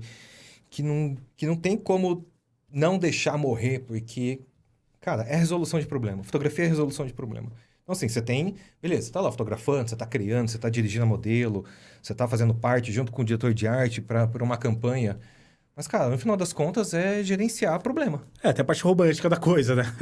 que é isso. Você senta, Depois você vê a imagem e você fala, putz. Mas o que acontece pra ter essa imagem, assim, é só... É difícil, assim, né, cara? E às vezes muda muita coisa, né, assim... Aí tem empecilhos de tempo, por exemplo, né? Você vai fazer uma campanha até de viajar para um lugar para fotografar. Viu o tempo, a gente participou de uma... Sim, nós tivemos uma história muito legal. Que foi de Santa Lola, acho que foi alguma coisa, uma marca de sapato, se não me engano. Era sapato e bolsa, eu acho que era da Santa Lola, mas a modelo era a Luma Grotti, Exatamente. que hoje é internacionalmente conhecida. Sim. E bem isso, mas conta essa história, porque é sensacional.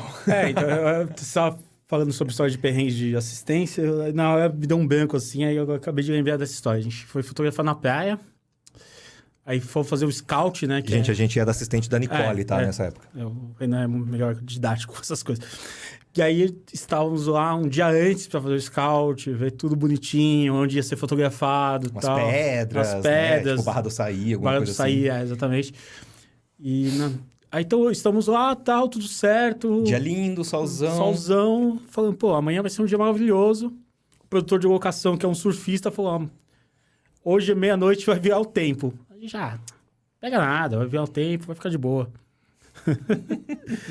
Cara, a gente foi fotografar, amanheceu já chovendo, né? A gente acordou umas 4 da manhã, mais ou menos.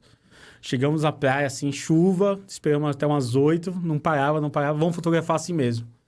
Que era um mar agitadaço, que a gente subiu umas pedras colado com o mar, assim. Das ondas derrubou, acho, umas 2 pessoas da pedra. A gente tava em cima queimou da equipamento. A onda batia e explodia em cima da gente, né? E a gente com equipamento de luz, eu tava ali no computador, eu acho. Você tava no computador. Mas, cara, vinha a onda, a galera caía. E assim, não é pedrinha, né? Era... Gente com guarda-chuva protegendo a modelo, mesmo assim fotografamos. Queimamos um gerador de flash, né? Porque molhou. Molhou, E aí depois aquela coisa que... Foi feito fotos de céu, né? Iluminado com exatamente. sol depois. E daí no retouch teve que recortar todo aquele céu chuvoso, nublado, escuro e colocar aquele céu claro. E a grande questão é essa, né? Como estudado, né? Tecnologia estudada, né? Então, vamos encarar o que está acontecendo aqui, vamos iluminar para ser colocado um céu, né? Então, a gente fez Vamos usar uma luz solar fake, né? Feita por fizemos flash. uma reunião ali na hora, decidimos qual linguagem de luz que a gente ia usar, porque exatamente, aqui não vai ter jeito, mesmo chovendo, a gente vai fazer essa foto parecer um dia... Dia de sol, dia de lindo, sol maravilhoso. e depois encaixa o fundo, né? É isso, né? A gente deu um remédio pro paciente e não tratou ele já quase morrendo. Exato. Então, foi essa... É isso, né? Como que a tecnologia... Mas imagina ali, nós éramos assistentes, né? O fotógrafo tomar toda essa decisão de... Metade da equipe falando, volta para São Paulo, faz tudo em estúdio. Não, a cachê da modelo gigantesco, né? Não tem como marcar outra diária. Né? Esse é o problema da fotografia, né? De uma externa, por exemplo. Você tem que estar ali no centro da decisão do que vai ser feito ali, né? Eu lembro uma vvez que eu era assistente do Fábio Bartelt ainda, a gente ia fazer uma matéria para Marie Claire, que a gente ia descer, acho que pro Guarujá. E na saída já da Imigrantes, cara, já tava assim, fechado porque tava neblina. E a galera falou assim, a gente não consegue nem descer. E a gente não sabe que horas que vai abrir, né? E aí bate aquele desespero. Você fala, porra, e aí? Cancela, vai pro estúdio, o que que faz, o que que não faz? Volta, vamos pro estúdio, pegamos um Fresnel, um Tung de, sei lá, de 2, 3 mil, cara, enfia na cara da modelo, faz um sol e foda-se, fundo branco. E depois, sei lá, se vocês quiserem fazer alguma intervenção. E ficou lindo, cara. Sim. Ficou lindo. Tá, tudo bem, não é uma matéria na praia, porque eram umas roupas, sei lá. Enfim. Mas assim, surgiu um empecilho. E foto externa é isso. Você depende de condições climáticas, né? Exatamente. Né? Mas você é um dono ali do... Não tem como mandar aquele e-mail lá para São Pedro. Teve uma vez também que a gente foi fotografar uma campanha de Brahma, sei lá, alguma coisa de cerveja. E em Ubatuba, assim. E aí cada pé, a chuva vinha, a gente ia dando pra frente, assim. Uba-chuva, né? Mas foi fazendo, assim, a gente parava, fazia uma foto, corria pra outra praia, parava, fazia mais uma foto, corria pra outra praia. Foi indo, até conseguir fazer também. Mas tem que entregar, então, né, tem outro caminho a ser feito. Mas falando agora de carreira sua, como fotógrafo, o que você tem feito ultimamente aí? Como é que tá? Vamos falar um pouco de hoje em dia. Vamos parar de contar a história. Vamos lá. Vamos para os tempos atuais. Tempos atuais. Então, hoje eu tô trabalhando com fotografia mais de publicidade também. Venho aí de uma formação de carreira de estilo, né? Mas você para produto, cara, eu tiro o chapéu porque eu acho muito foda. Optei por estilo. E agora eu voltei a fotografar pessoas, dirigir também pessoas. Tô fazendo um cinema agora também. Acabei de fazer um curto, acabei de gravar um clipe. Que massa! Que da hora! E tô nessa parte do audiovisual, na parte também dos vídeos. Como diretor de fotografia também de alguns... De filme, de clipe também agora. Acabei de fazer uma campanha grande para ser Soldini, campanha mundial também. Então, foi a última campanha que eu fiz com fotografia. Fica, hein? Essa foi foda.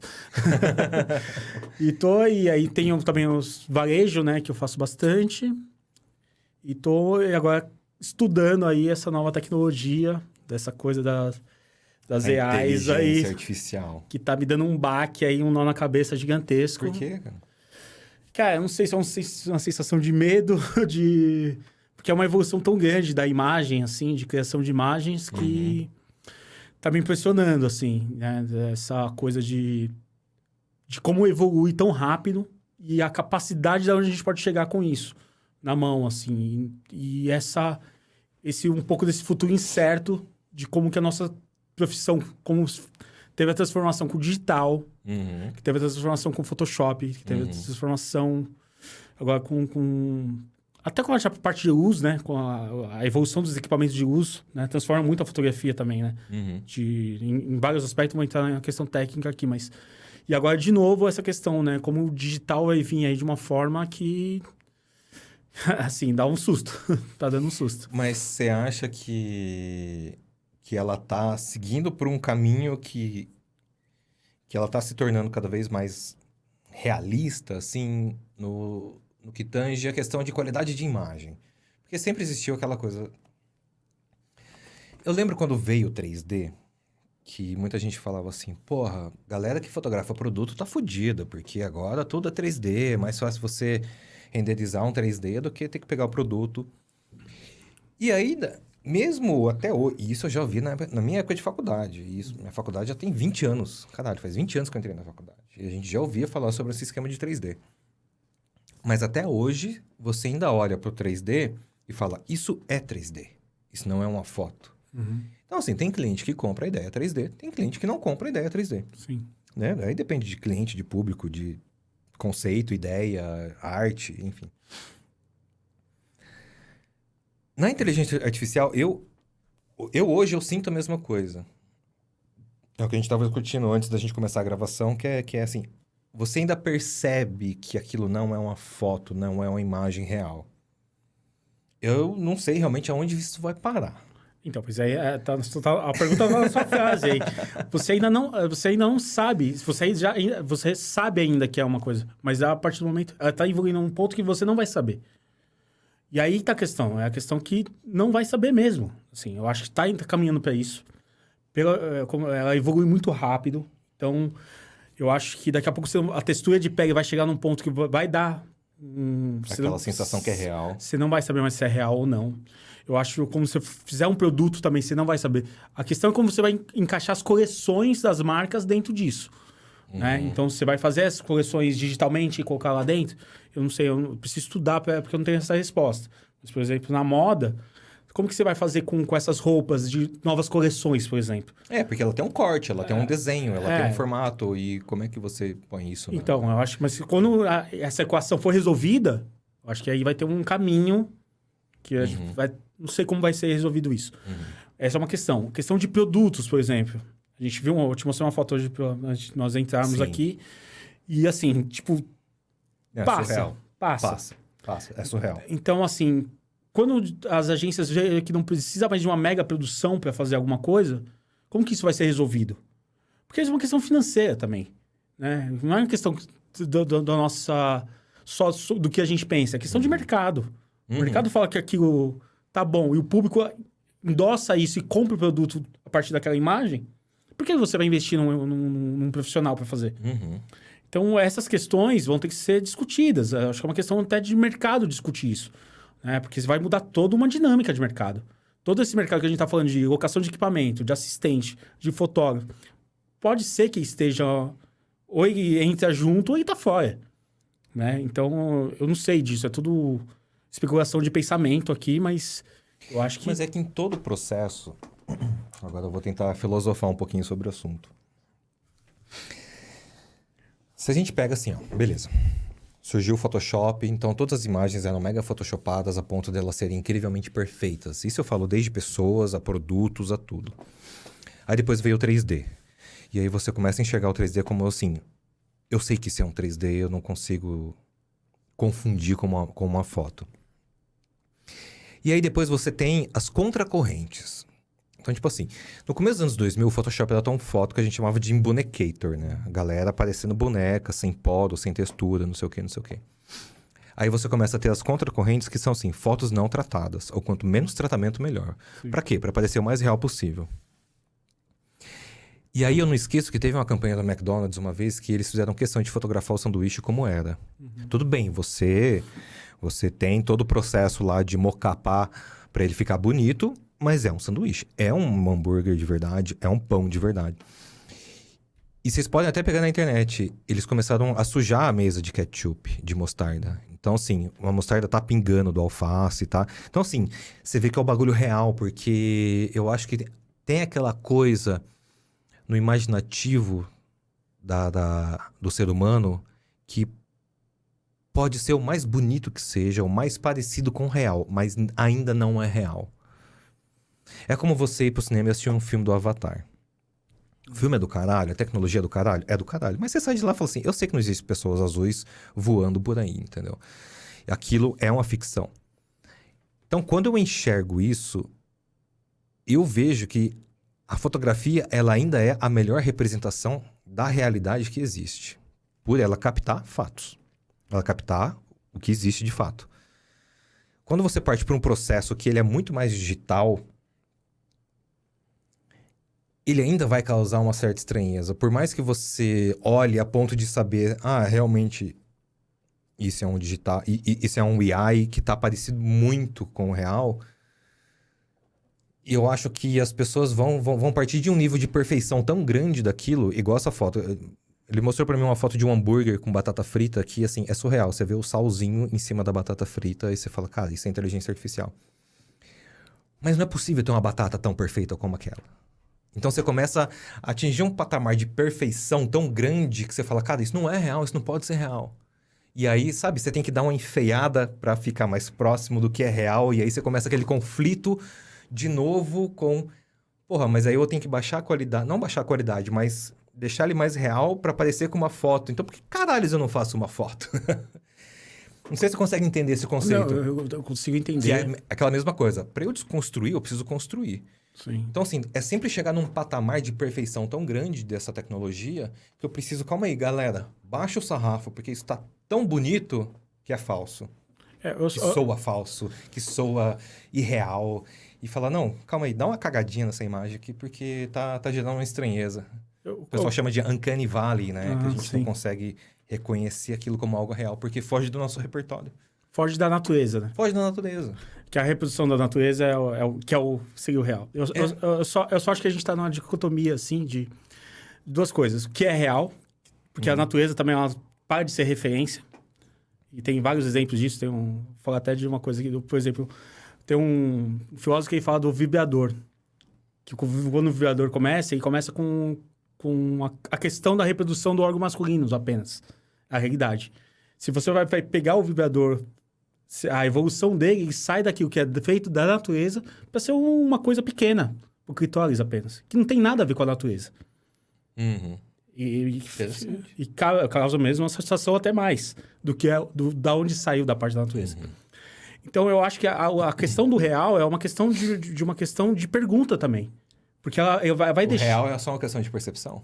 É uma questão de percepção, sim. Porque a realidade ela vai te dar também do seu histórico de bagagem também. Se você pega uma questão geracional também. Né? Então, Pô, mas a gente não tá voltando para dentro da caverna de Platão, dentro disso? Eu não enxergo mais a realidade como ela é, eu enxergo uma projeção da realidade. Mas é uma projeção. Por isso que eu falei que é uma coisa muito mais filosófica. Então, mas quando você fala que você pega Photoshop, 3D, você tem uma questão de embelezar o mundo. Sim. E trazer o melhor do mundo. Então, Sim. aí, se você pega na história da moda, por exemplo, você vai ter as modelos, pega a Victoria's Secret, são perfeitas. Uhum. E depois você vai desconstruindo isso, né? Você tem as marcas de beauty depois, que elas vão desconstruindo isso, trazendo gente reais para dentro de novo. A questão é que com AIs, você vai fazer essas pessoas já desconstruídas. E essa é a questão. Você vai fazer a batata não boa, bonita ali, perfeita. Você vai fazer a batata que você quiser. Porque você vai induzir a máquina a criar. Porque você vai dar tanto repertório de batata para ela, que ela vai pegar uma batata do Tennessee e a batata do México. E vai juntar as duas e vai fazer a batata que você quiser. Então, eu acho que essa é a questão. Você vai produzir alguma coisa do jeito que você quiser, com as referências todas que estão no mundo. E isso é muito diferente. Isso é muito fora da caixa. Mesmo, é muito... Isso é louco. Isso dá nó no meu cérebro quando eu paro pra pensar nisso. Tanto que quando o pessoal pergunta, fala assim, qual que é a sua opinião? Eu falo, cara, não sei, tô em construção ainda.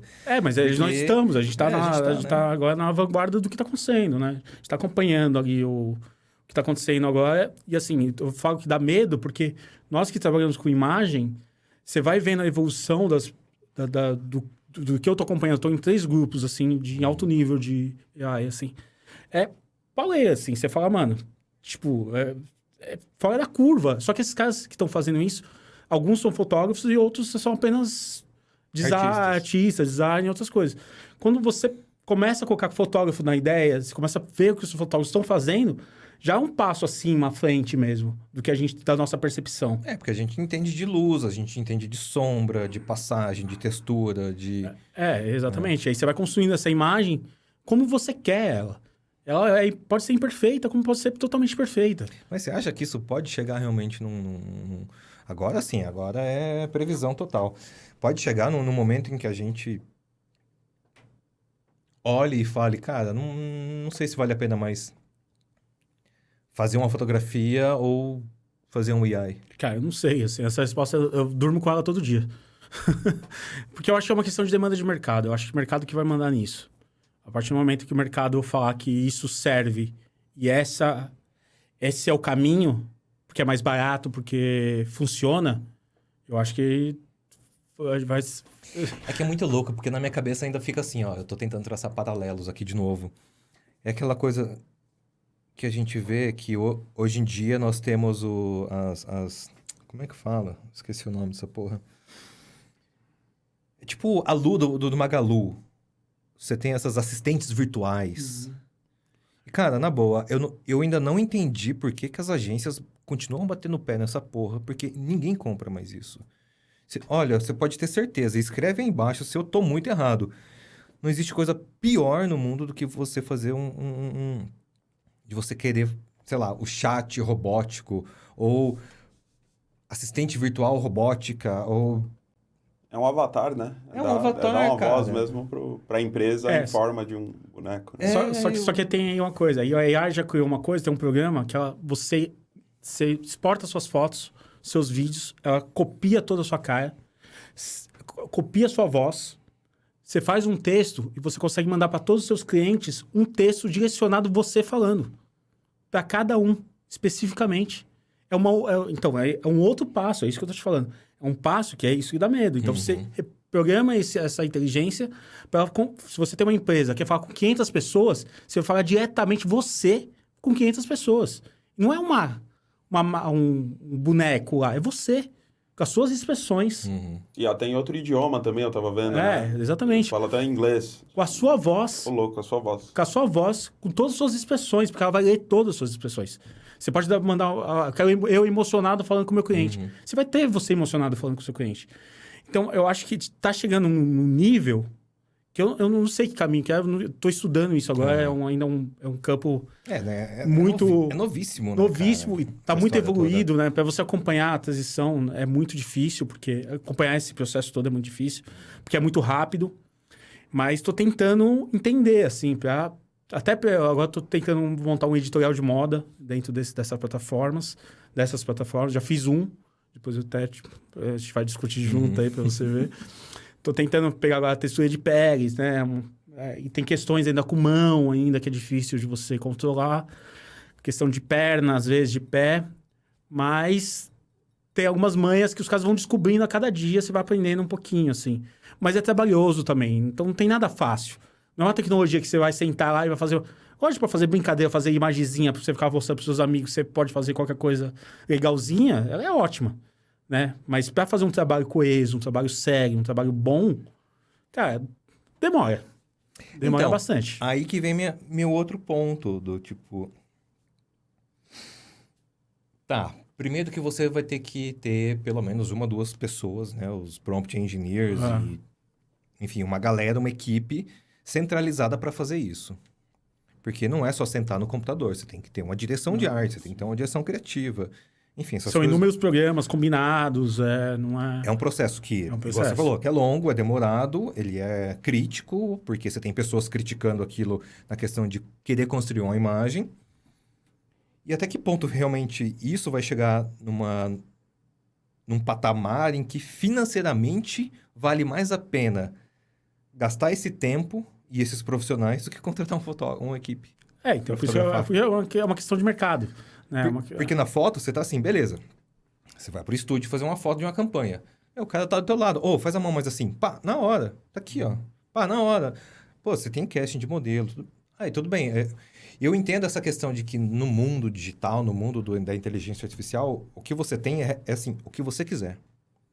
Ah, mas eu queria uma mulher com traços assim, com cabelo assado, com assim... Não, troca a cor dessa unha e você tem.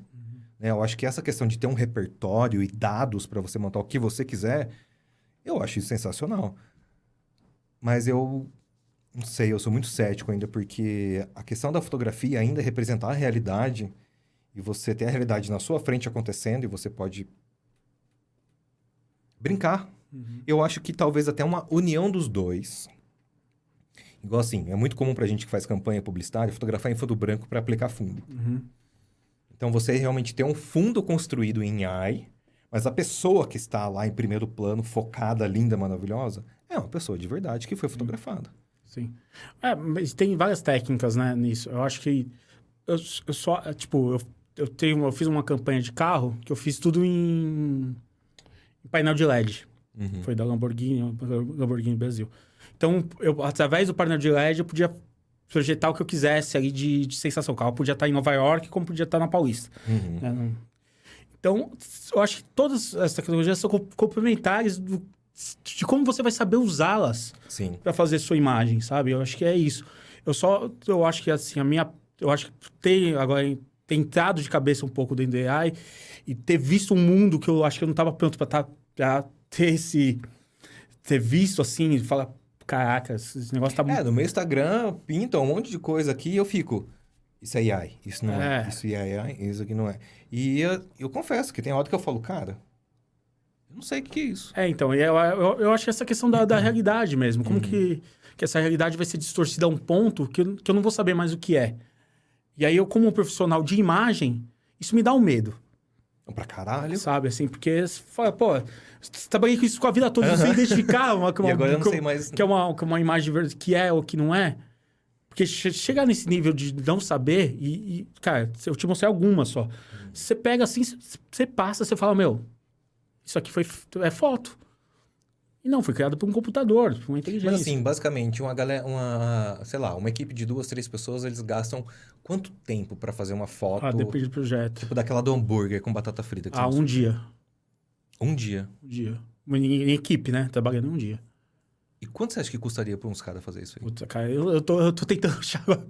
Porque eu acho que no Brasil fez só uma campanha até agora. Da Chili Beans, né? Da Chili Beans. Eu acho que não sei quando vai ser exibido isso aqui, né? Até lá talvez saia mais alguma coisa. Fora eu já vi 4 campanhas grandes, de marcas grandes. Eu acompanhei uma produção de uma campanha da Gucci, por um dos grupos que eu tenho. Eu posso te mostrar depois. É bem foda, assim. Tá bem real. E tem avião, a porra toda. Eu acho que vai entrar no hype, como sempre, porque a tecnologia nova, é novidade, é vanguarda. Entra no hype, não tem como. Mas... não sei, cenas do próximo capítulo. E tem a parte de arte também, né? Assim, a gente tá discutindo fotografia, mas isso vai influenciar na parte da artística também, né? Porque a gente tem computadores fazendo obras de arte programados via AI, depois executando, assim, perfeitamente, né? Então, não sei como o mercado... Porque isso vai ter... Agora eles fizeram uma carta para pausar, né? Porque ela tá avançando tanto o ChatGPT como o Elon Musk, né? Pediu uma parada assim. Foi alguns... Porque imagina, do que a gente já tá perto, a gente tá na 5 agora, eu acho que a imagem tá usando a 4 ou a 5 também, o ChatGPT tá na 5, eu acho que eu pago, e o 4 eu não sei, mais ou menos isso. Imagina isso, e ela vai evoluindo a cada 4 meses, mais ou menos, esse é o ponto de evolução dela.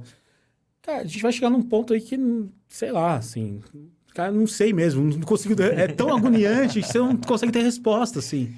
Pra onde tá indo isso? É louco. Pra gente que trabalha com imagem, dá um belo nó no cérebro, de verdade. Dá um belo... Me deu mesmo, eu assim. Não sei lá, eu pego aqui, ó, tipo, eu tenho o Avedon aqui, tenho o Irvan Penn, tenho o Duran, que é aquela coisa do instante, né? Aquela galera que trabalha com o momento.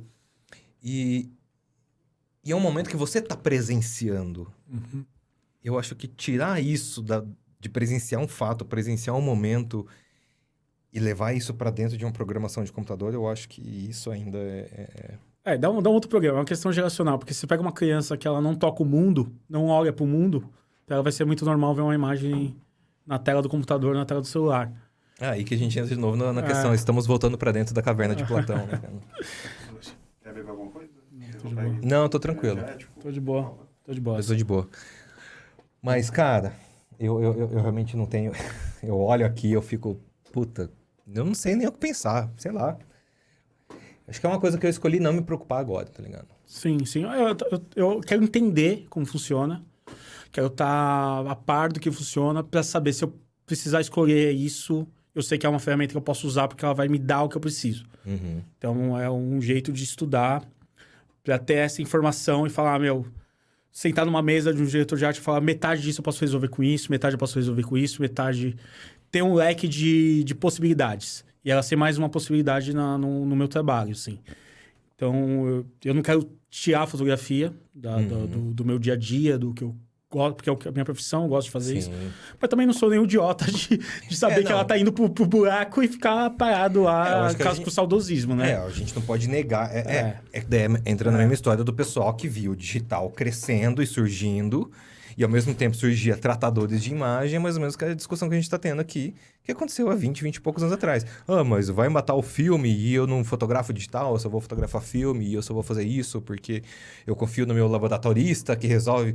Não, meu filho, acabou. Esse mundo aí, ó, é questão de tempo, acabou. É digital, retoucher, computador, arquivo, HDs de backup e vambora. Então, e aí tem essa coisa, tudo é passageiro, nada é perene, né? As coisas mudam e, enfim... Já que tá mudando, não custa nada eu estudar para entender o que tá mudando, né? E ver se... Eu acho que entender, com certeza, né? Eu também busco entender, busco ler artigos. Eu só não sei ainda, não sei. Como diria a música, talvez eu seja o último romântico.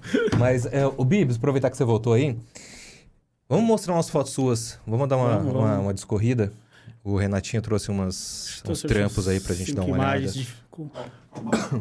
Aí tá com a pasta, acho que tá de Renan aí dentro da pasta. Trouxe 5 imagens só. E aí tem uma... Trouxe algum AI? Não trouxe, podia ter colocado. Eu fiquei na dúvida. Eu trouxe uma com uma reprogramação de um programa que eu reprogramei ele para conseguir as imagens que eu queria. Não entendi nada. Não entendi. Peguei um programa que tinha uma função, aí eu reprogramei essa função dele para conseguir chegar num resultado. Qual que é o nome da foto? Acho que tem uma do carro, acho que dá pra conversar com ela. Falando de tecnologia aí, a gente... Carrinho. Fiz essa campanha da Lamborghini Brasil. E aí foi a primeira vez que eu fotografei com o painel de LED, né? O painel de LED embaixo e em cima. Né? Então, eu introduzi esse fundo para dar sensação de movimento.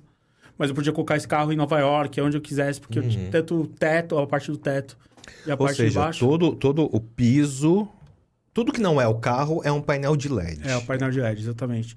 Então, gigante. Gigante, né? E aí foi a primeira vez que eu fotografei assim. Você é o quê? Aventator? É Aventator, eu não sei. Eu também. Não sei, eu não manjo muito apesar de fotografar carro, mas essa coisa do estilo foi a primeira vez que eu fui colocado a esse desafio aí. E com o diretor lá, a gente chegou nessa questão de tentar dar um movimento na imagem. É surreal de lindo, cara. E foi isso, uma iluminação básica, mas eu tentei usar o máximo também dos LEDs, né? E aí eu pedi para colocar LED em cima que não tinha, para dar um pouco esse reflexo também. Ah, massa. Então, mas foi um trabalho... Assim, o primeiro trabalho que eu trabalhei com essa coisa, né? A gente vai fazer uma campanha assim, vamos tentar ver como que a gente... Foi uma experiência bem interessante, assim, essa coisa do LED. E você usou o quê? Médio formato para fazer? Eu usei médio formato, usei Hassel. Hassel com bag digital. Phase One e Q180, se não me engano. Foda. Lindo, cara. Aí a segunda foto, não sei se está na ordem, aí tem uma foto de uma garrafa de vinho. Deixa eu ver aqui. Não é essa. Pode ser essa aí, eu falo. Essa aí eu peguei para fazer esse desafio. Essa eu fiz em casa, essa foto. É uma projeção? Não, então, eu usei um aquário de água com a luz do sol. Caralho. Porque aí tem um prisma da... Ah, tá. Isso que eu ia falar. Porque tá parecendo uma luz prismada, né?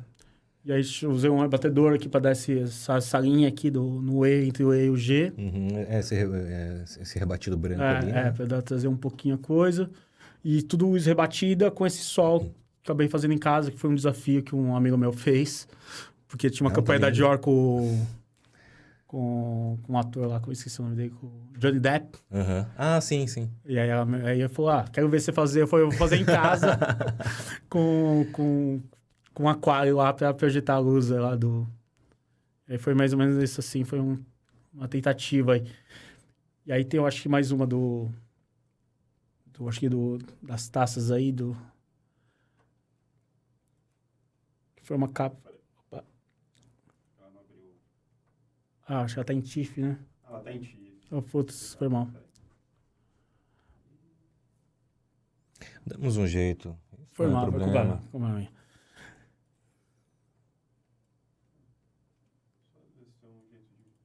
Aí. Aí.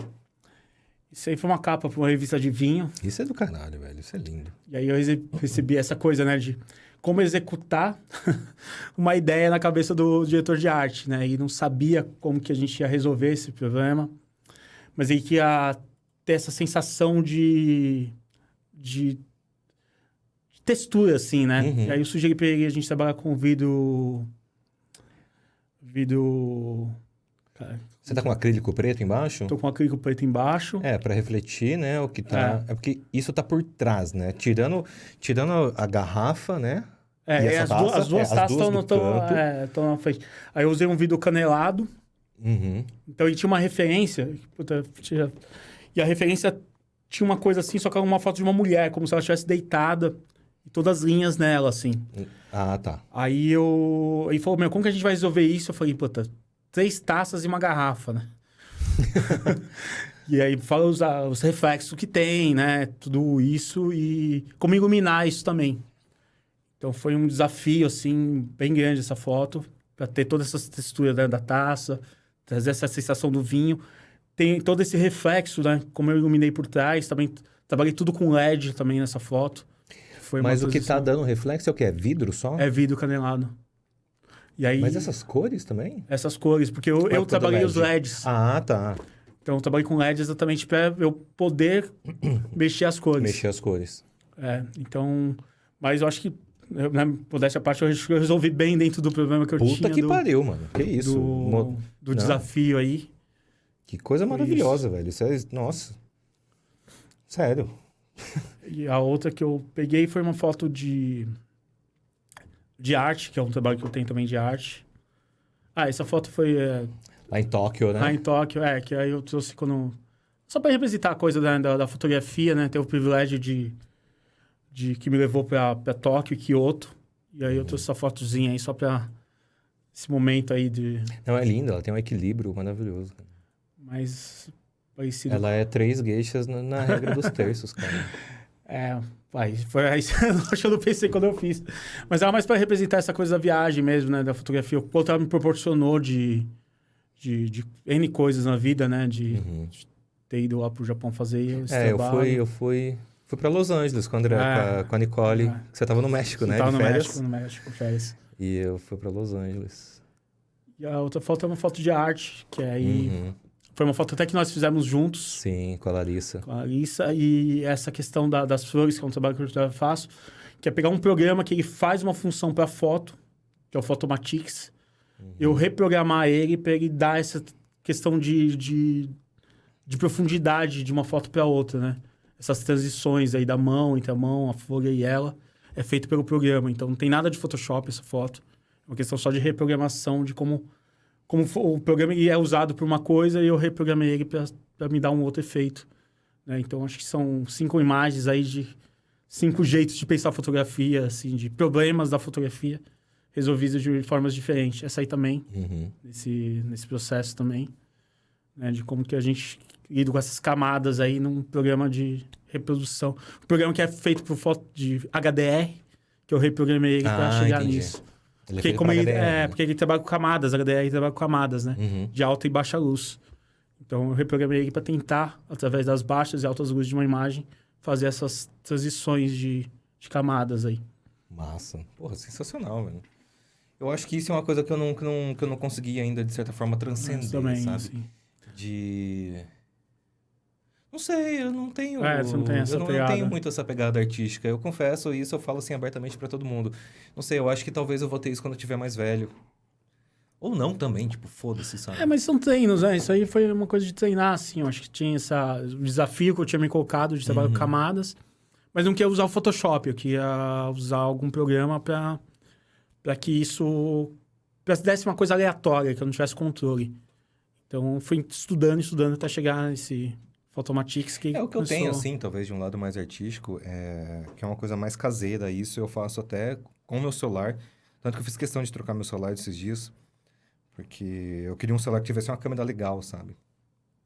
E eu sempre fui foda-se pra celular, minha vida inteira. Tanto que assim, eu cago pra iPhone, eu cago pra marca de celular.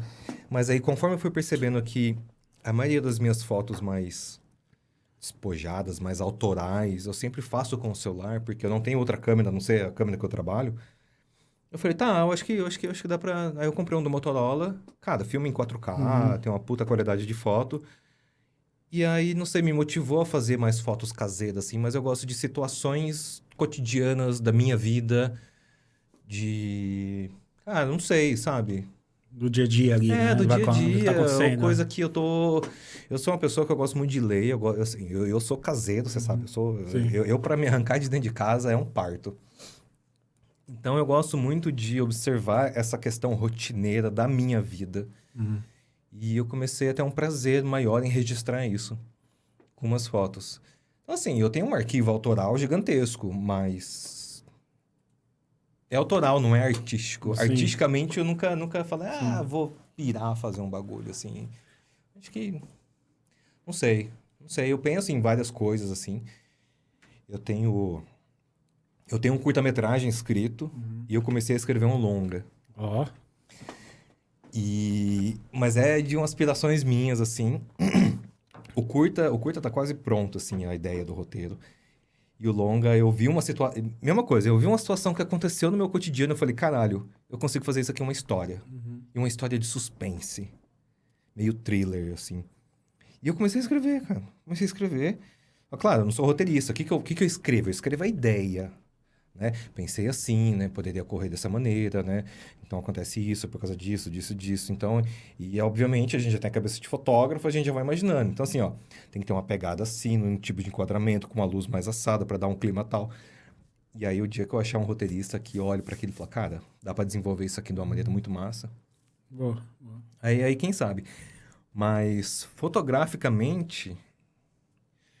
Não sei, eu acho que eu sou muito mercenário dentro da fotografia, porque eu só pego na minha câmera se me pagarem, cara. E eu realmente, assim, ela fica ali perto, encostada, né, dentro dos bags ali, dos cases, e eu falo, cara, por que eu vou pegar minha câmera? Não tem ninguém me pagando, cara. Não, sabe, não sinto aquele... Ai, vou sair... Igual o pessoal fala, pô, pega a câmera, sai pra rua. Eu falo, eu não, velho. Eu não tenho essa motivação, sabe? Sabe que eu te contei uma história uma vez, não sei se você lembra, uma história. Eu tava Fernando de Noronha, tava trabalhando e tal. E aí teve uma situação muito atípica, assim. Eu tava num barco no final de tarde, aí tinha uma montanha lá que chama Ronco do Leão. E, meu, os golfinhos passando, assim, o vento batendo na cara, o pôr do sol. E eu não consegui fotografar. E aquilo me travou total, assim, porque eu não... Com o meu olhar, não era digno do que estava acontecendo. Digno de registro, entendeu? Cara, nossa, você falou, assim, uma coisa maravilhosa. E eu fiquei travado uns 2 anos com isso, porque eu falei, eu preciso estar presente, eu preciso estar atrás da câmera. Maravilhoso, é isso. Quando eu vejo algo que é incrível, eu falo assim, tudo bem, eu poderia fotografar isso. Eu falo assim, não, mas eu não quero fotografar, eu quero apreciar com os meus olhos e guardar na minha memória. Eu não quero ter uma memória digital, fotográfica. Não. Tanto que eu for pro show, eu não pego na porra do celular. Sim. Eu fui pro show do Metallica, sabe? Eu fui pro show do Kiss. Eu falei, galera filmando. Eu não, velho. Eu tô aqui, ó, curtindo na minha. Falando, cara, eu quero essa memória pro resto da minha vida. Que é a sensação não em forma de foto. É, exatamente. Mas na forma cerebral da coisa, sei lá. Isso, assim, não sei se me travou, assim, mas me fez eu não ficar ficar andando com uma câmera a tiracolo. Não, eu não suporto isso, na boa. Mas eu acho legal. Eu acho que me dá vontade às vezes. Mas eu tá presente, eu acho que eu fotografo mais do que com a câmera. Não sei, eu preciso entender isso melhor, mas eu acho que tem uma coisa aí daquele momento, transformar aquilo em algo dentro emocionalmente, que é diferente de quando você enquadra aquilo. Quando você põe aquilo numa perspectiva eu acho isso sua. Maravilhoso. Que é diferente das sensações. Porque eu não vou registrar o vento. A não ser que eu pegue uma folha. Você pode caracterizar o momento ali. Você tem coisas ali que você fala... tá ventando, por isso que essa folha tá voando. Você tem como ali, através da imagem, mostrar que aquilo tá acontecendo, né? Mas tá acontecendo de uma forma que você tá tentando interpretar aquilo e colocando do seu jeito. Pra quem entenda aquilo, sabe? Não sei se eu Então, consegui entender, Não, sim, mas... sim, eu te entendo. No entanto que assim, eu fico muito mais... Quando eu admiro uma cena, eu falo, caralho, isso aqui seria uma foto massa. Eu faço assim, ó. Sei lá, parece que, sabe? Deixa eu apertar um botão da minha máquina cerebral, máquina fotográfica cerebral, do tipo... Cara, eu quero lembrar disso. Porque eu acho que fotografia é tudo, sim. É tudo. Tudo é registro de luz. É a questão de interpretação do seu cérebro. Né? Quando você pega uma câmera, você vai interpretar aquilo, você vai recortar um pedaço de um momento apenas. Que pode nem, às vezes, nem é o real que está acontecendo ali. E, cara, eu tive essa conversa com a minha terapeuta e ela virou pra mim e falou assim, e por que você nunca expôs um pouco das suas fotos autorais? E foi a filha da puta que falou pra mim, falou assim, cria uma página autoral no teu site. Mostra, velho. Entra aí, Fabiano. Vai ali, ó, entra no autoral. Cara, 90% dessas fotos foram feitas com celular. Tipo, celular mesmo. Eu tinha um Xiaomi de 5 anos atrás. Essa não, essa eu fiz com a Nikon. Foi quando eu morei em Londres. Era um casal de amigos maravilhosos brasileiros que eu vivia com eles. E a gente tava assistindo um filme aí, tanto que assim, ela tava olhando pra tela e ele, a hora que eu saquei a câmera, ele olhou pra mim. Mas eu tava focando nela. E eu tenho uma série dos dois se zoando assim, que eu acho sensacional. Eu lembro dessas fotos, você mostrou uma vez. Tem várias outras. Mas se... quer ver? Baixa, vai baixando. Se baixar, cara... Cara, tudo isso aqui é celular, bicho. Eu lembro dessa da direita aqui. Vai Da foto baixando. da direita, eu lembro dela. Pode baixar. A do seu vô também. Meu vô, cara. Meu vô tá com 95 anos de idade.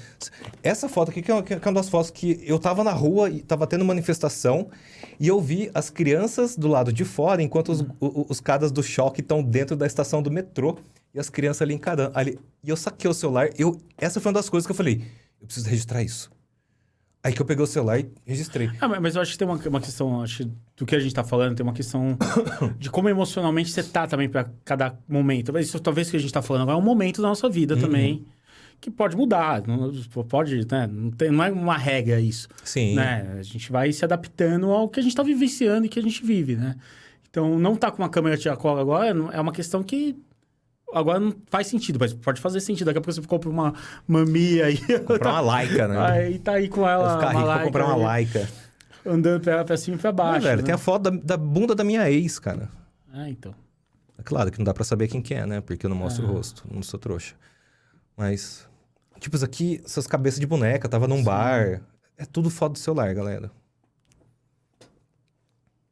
Dirigindo na chuva. Teta de uma outra ex. Também não mostro o rosto. O que eu acho legal da teta não é nem a teta, é a camiseta. Sim. Entendeu? É o cara na camiseta. Olhando pra teta. Olhando pra outra teta. Olhando pra outra teta. Tipo, isso aqui é um autorretrato. Eu adoro esse autorretrato. É bonito mesmo. Meu sobrinho, com meus pais lá atrás. Tava um puta sol, apesar de estar frio, eu dei meu óculos pra ele e ele... É claro, criança, o óculos grande, então ele ficava franzindo a testa pra deixar o óculos paradinho. E eu falava, vem cá, Marco, eu quero fazer uma foto com você, uma foto sua. Mas eu não tenho essa pira. Meus sobrinhos também. Acho que tem uma de um galo que eu gosto. Então, mas eu acho que tem uma coisa assim, e isso não quer dizer que a gente não fotografe, né? A questão é que ela não é só um... Isso é Los Angeles, né? Porque o dia que eu cheguei em Los Angeles, eu trabalho com a Nicole. E o que eu gosto disso é porque tá escrito LAX no ônibus, né? Que é o código do aeroporto de Los Angeles. Mas é só por causa disso. Tipo assim, tirar foto de avião. Não é que a gente fotografa, é assim, não fotografe, né? A questão é que o que mexe pra gente fotografar. Assim, eu acho que tem as duas coisas. Eu acho que, pensando melhor agora, o que a gente pode registrar e estar presente em momentos que você não precisa, né? Tirar tanto... Eu lembrei desse dia. Não. Não, aí... Essa é outra coisa? Isso já é uma outra coisa.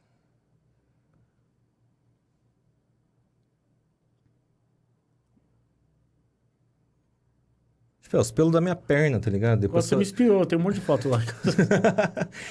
Os pelos da minha perna. Eu acabei de sair, eu tava na praia, acabei de sair da praia. E falei, nossa, olha só como é que ficou os pelos da minha perna. Eu peguei o celular e... Pum. É o cachorro do Diego Américo, velho. A guria. A guria. A guria. a outra em Londres. E aí é isso. Ela me falou, cara, põe, deixa as pessoas saberem o que você enxerga da vida, cara. Já que você gosta de registrar esse cotidiano. Mas nunca foi uma coisa que eu falei assim, porra, que tesão, porque eu adoro sair pra rua, eu vou pegar a câmera e vou fotografar, porque é um trabalho artístico. Tipo, não, cara. Se eu vou fazer um livro disso um dia, sei lá, foda-se. Não tô... É que não tem um tema certo, né? Tem que não você... não é temático, é só... Só que você chega ali e faz, né? Que te emocionou ali, você tá com o negócio na mão e vai lá e... Porque eu acho que a partir da hora que você põe uma câmera no pescoço, parece que você tem a obrigação de registrar alguma coisa. Eu vou fazer uma analogia muito louca aqui. Quando você vai para um motel com alguém, você vai para transar. Senão, você iria para qualquer outro lugar. Se você vai num restaurante, você está indo para comer. Então, a tua mente já cria uma condição para aquilo. Acho que a partir do momento que você põe uma câmera no pescoço e fala assim, eu vou sair pra rua porque eu quero registrar alguma coisa, você vai registrar alguma coisa, porque você já botou no teu cérebro essa predisposição a fazer alguma coisa.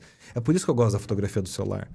Não é que eu tô com o celular com a câmera ligada. Sim. E por isso que eu comprei um Motorola. O Motorola, você não me patrocina, mas só de eu fazer isso aqui e a câmera ligar, cara, pronto, tá ligada a câmera. Então, eu gosto dessa facilidade. Sim. Então, tipo assim, meu celular tá aqui. A hora que eu pego, eu já faço aqui, ó. Já ligou a câmera, já... Nossa, que da hora isso aqui que eu tô enxergando. Eu acho que tem razão nessa E eu questão. enxergo 80% em preto e branco. não biologicamente. Mas na composição da imagem. Composição, sim. Tanto que assim, eu acho que das fotos autorais tem 2, 3 coloridas. Então eu já enxergo aquilo e falo assim, isso aqui em preto e branco, porque eu vou escurecer tudo isso aqui, deixar vir... É bem louco mesmo, porque quando... Essa coisa da predisposição, você tem toda razão. A não ser que você tenha um tema, né? Então, você vai atrás, você caça esse tema, você tá com a câmera para caçar um tema. Então, por exemplo, vou chutar aqui, ônibus azul. Então, esse é o seu tema, de sei lá. Então, você tá com aquela câmera para quando acontecer algo com aquele ônibus aparecer, você tem que registrar, porque aquele é o seu tema de trabalho, seu tema de arte, seu tema de alguma coisa, né? Então, mas você não deixa de ter uma predisposição na cabeça. Sim. Então, você tem razão. Não é muito louco. Então, eu não quero ter essa predisposição. Eu falo, cara, deixa o mundo acontecer. Por isso que eu gosto de fotografar a rotina. Você tem, eu acho mais interessante mesmo. Não sei, eu compartilho com você dessa coisa. Não tem uma coisa de tirar cola aqui. Aconteceu, é inevitável. E você vai estar fotografando. Exato. Que é tão... A cena tá acontecendo de uma forma que você fala, merece uma foto. Isso. Você vê uma situação e fala, isso aqui merece uma foto. Exatamente. Tem uma puta câmera, nossa, que eu vou fazer um mega pôster. Não, cara, eu tenho meu celular. Por quê? Porque nesse momento interessa pra mim. Tanto que tem algumas só aí, mas eu tenho uma caralhada de fotos no celular, tudo backupado, tudo bonitinho, lindo, que tá lá, autoral. Tem dia que eu olho e falo, puta, isso aqui tá lindo. Tem dia que eu olho e falo, nossa, tá uma merda. Foda, deixa aí, velho. Sentimentos, Deixa aí. Assim como eu tenho uns 15 rolos de filme em casa, que eu nunca revelei na minha vida, cara. Eu tenho eu tenho um pouco mais, tenho uns 20 cacetadinha também. Eu nunca revelei na minha vida. São todos, claro, já expostos, com câmera e tudo mais. Porque eu tenho uma Olympus Pen. Não, a Olympus Trip. A pen é a que corta no meio. É, a Olympus Trip. E eu tive uma época da minha vida que eu botava o filme e eu levava na mochila. Mas só que eu fazia a mesma coisa que eu fazia com o celular. Puta, que cena interessante. Nunca revelei. Não sei se mofou, se existe, se a foto tá boa, tá ruim. Não sei. Um dia, na hora que eu tiver saco e dinheiro, eu falo, revela isso aí, vamos ver o que vai dar. Eu tenho lá também, tem uns 20 lá. E tem umas chapas ainda que eu preciso achar um jeito de usá-las ainda. de ensinar ainda. Que eu tenho lá. Porra. Que eu preciso usar algum momento aí, achar uma inspiração pra usá-las aí, não sei quando. Cara, você tá com site? Tô com o site. Divulga aí pra galera. renatocosta.com. renatocosta.com. Tem lá no Instagram também, Renato Costa Foto. Quem quiser seguir lá também. Vamos colocar na descrição do vídeo pra galera seguir. E quem quiser ir conhecer mais um pouco do meu trabalho, vê lá no site, manda mensagem no Insta. Tamo aí.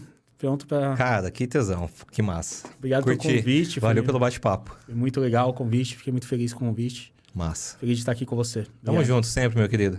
Valeu. Valeu. Galera, Abraço. nos vemos em breve, então. Valeu pelo vídeo. Valeu por assistir tudo aqui até agora.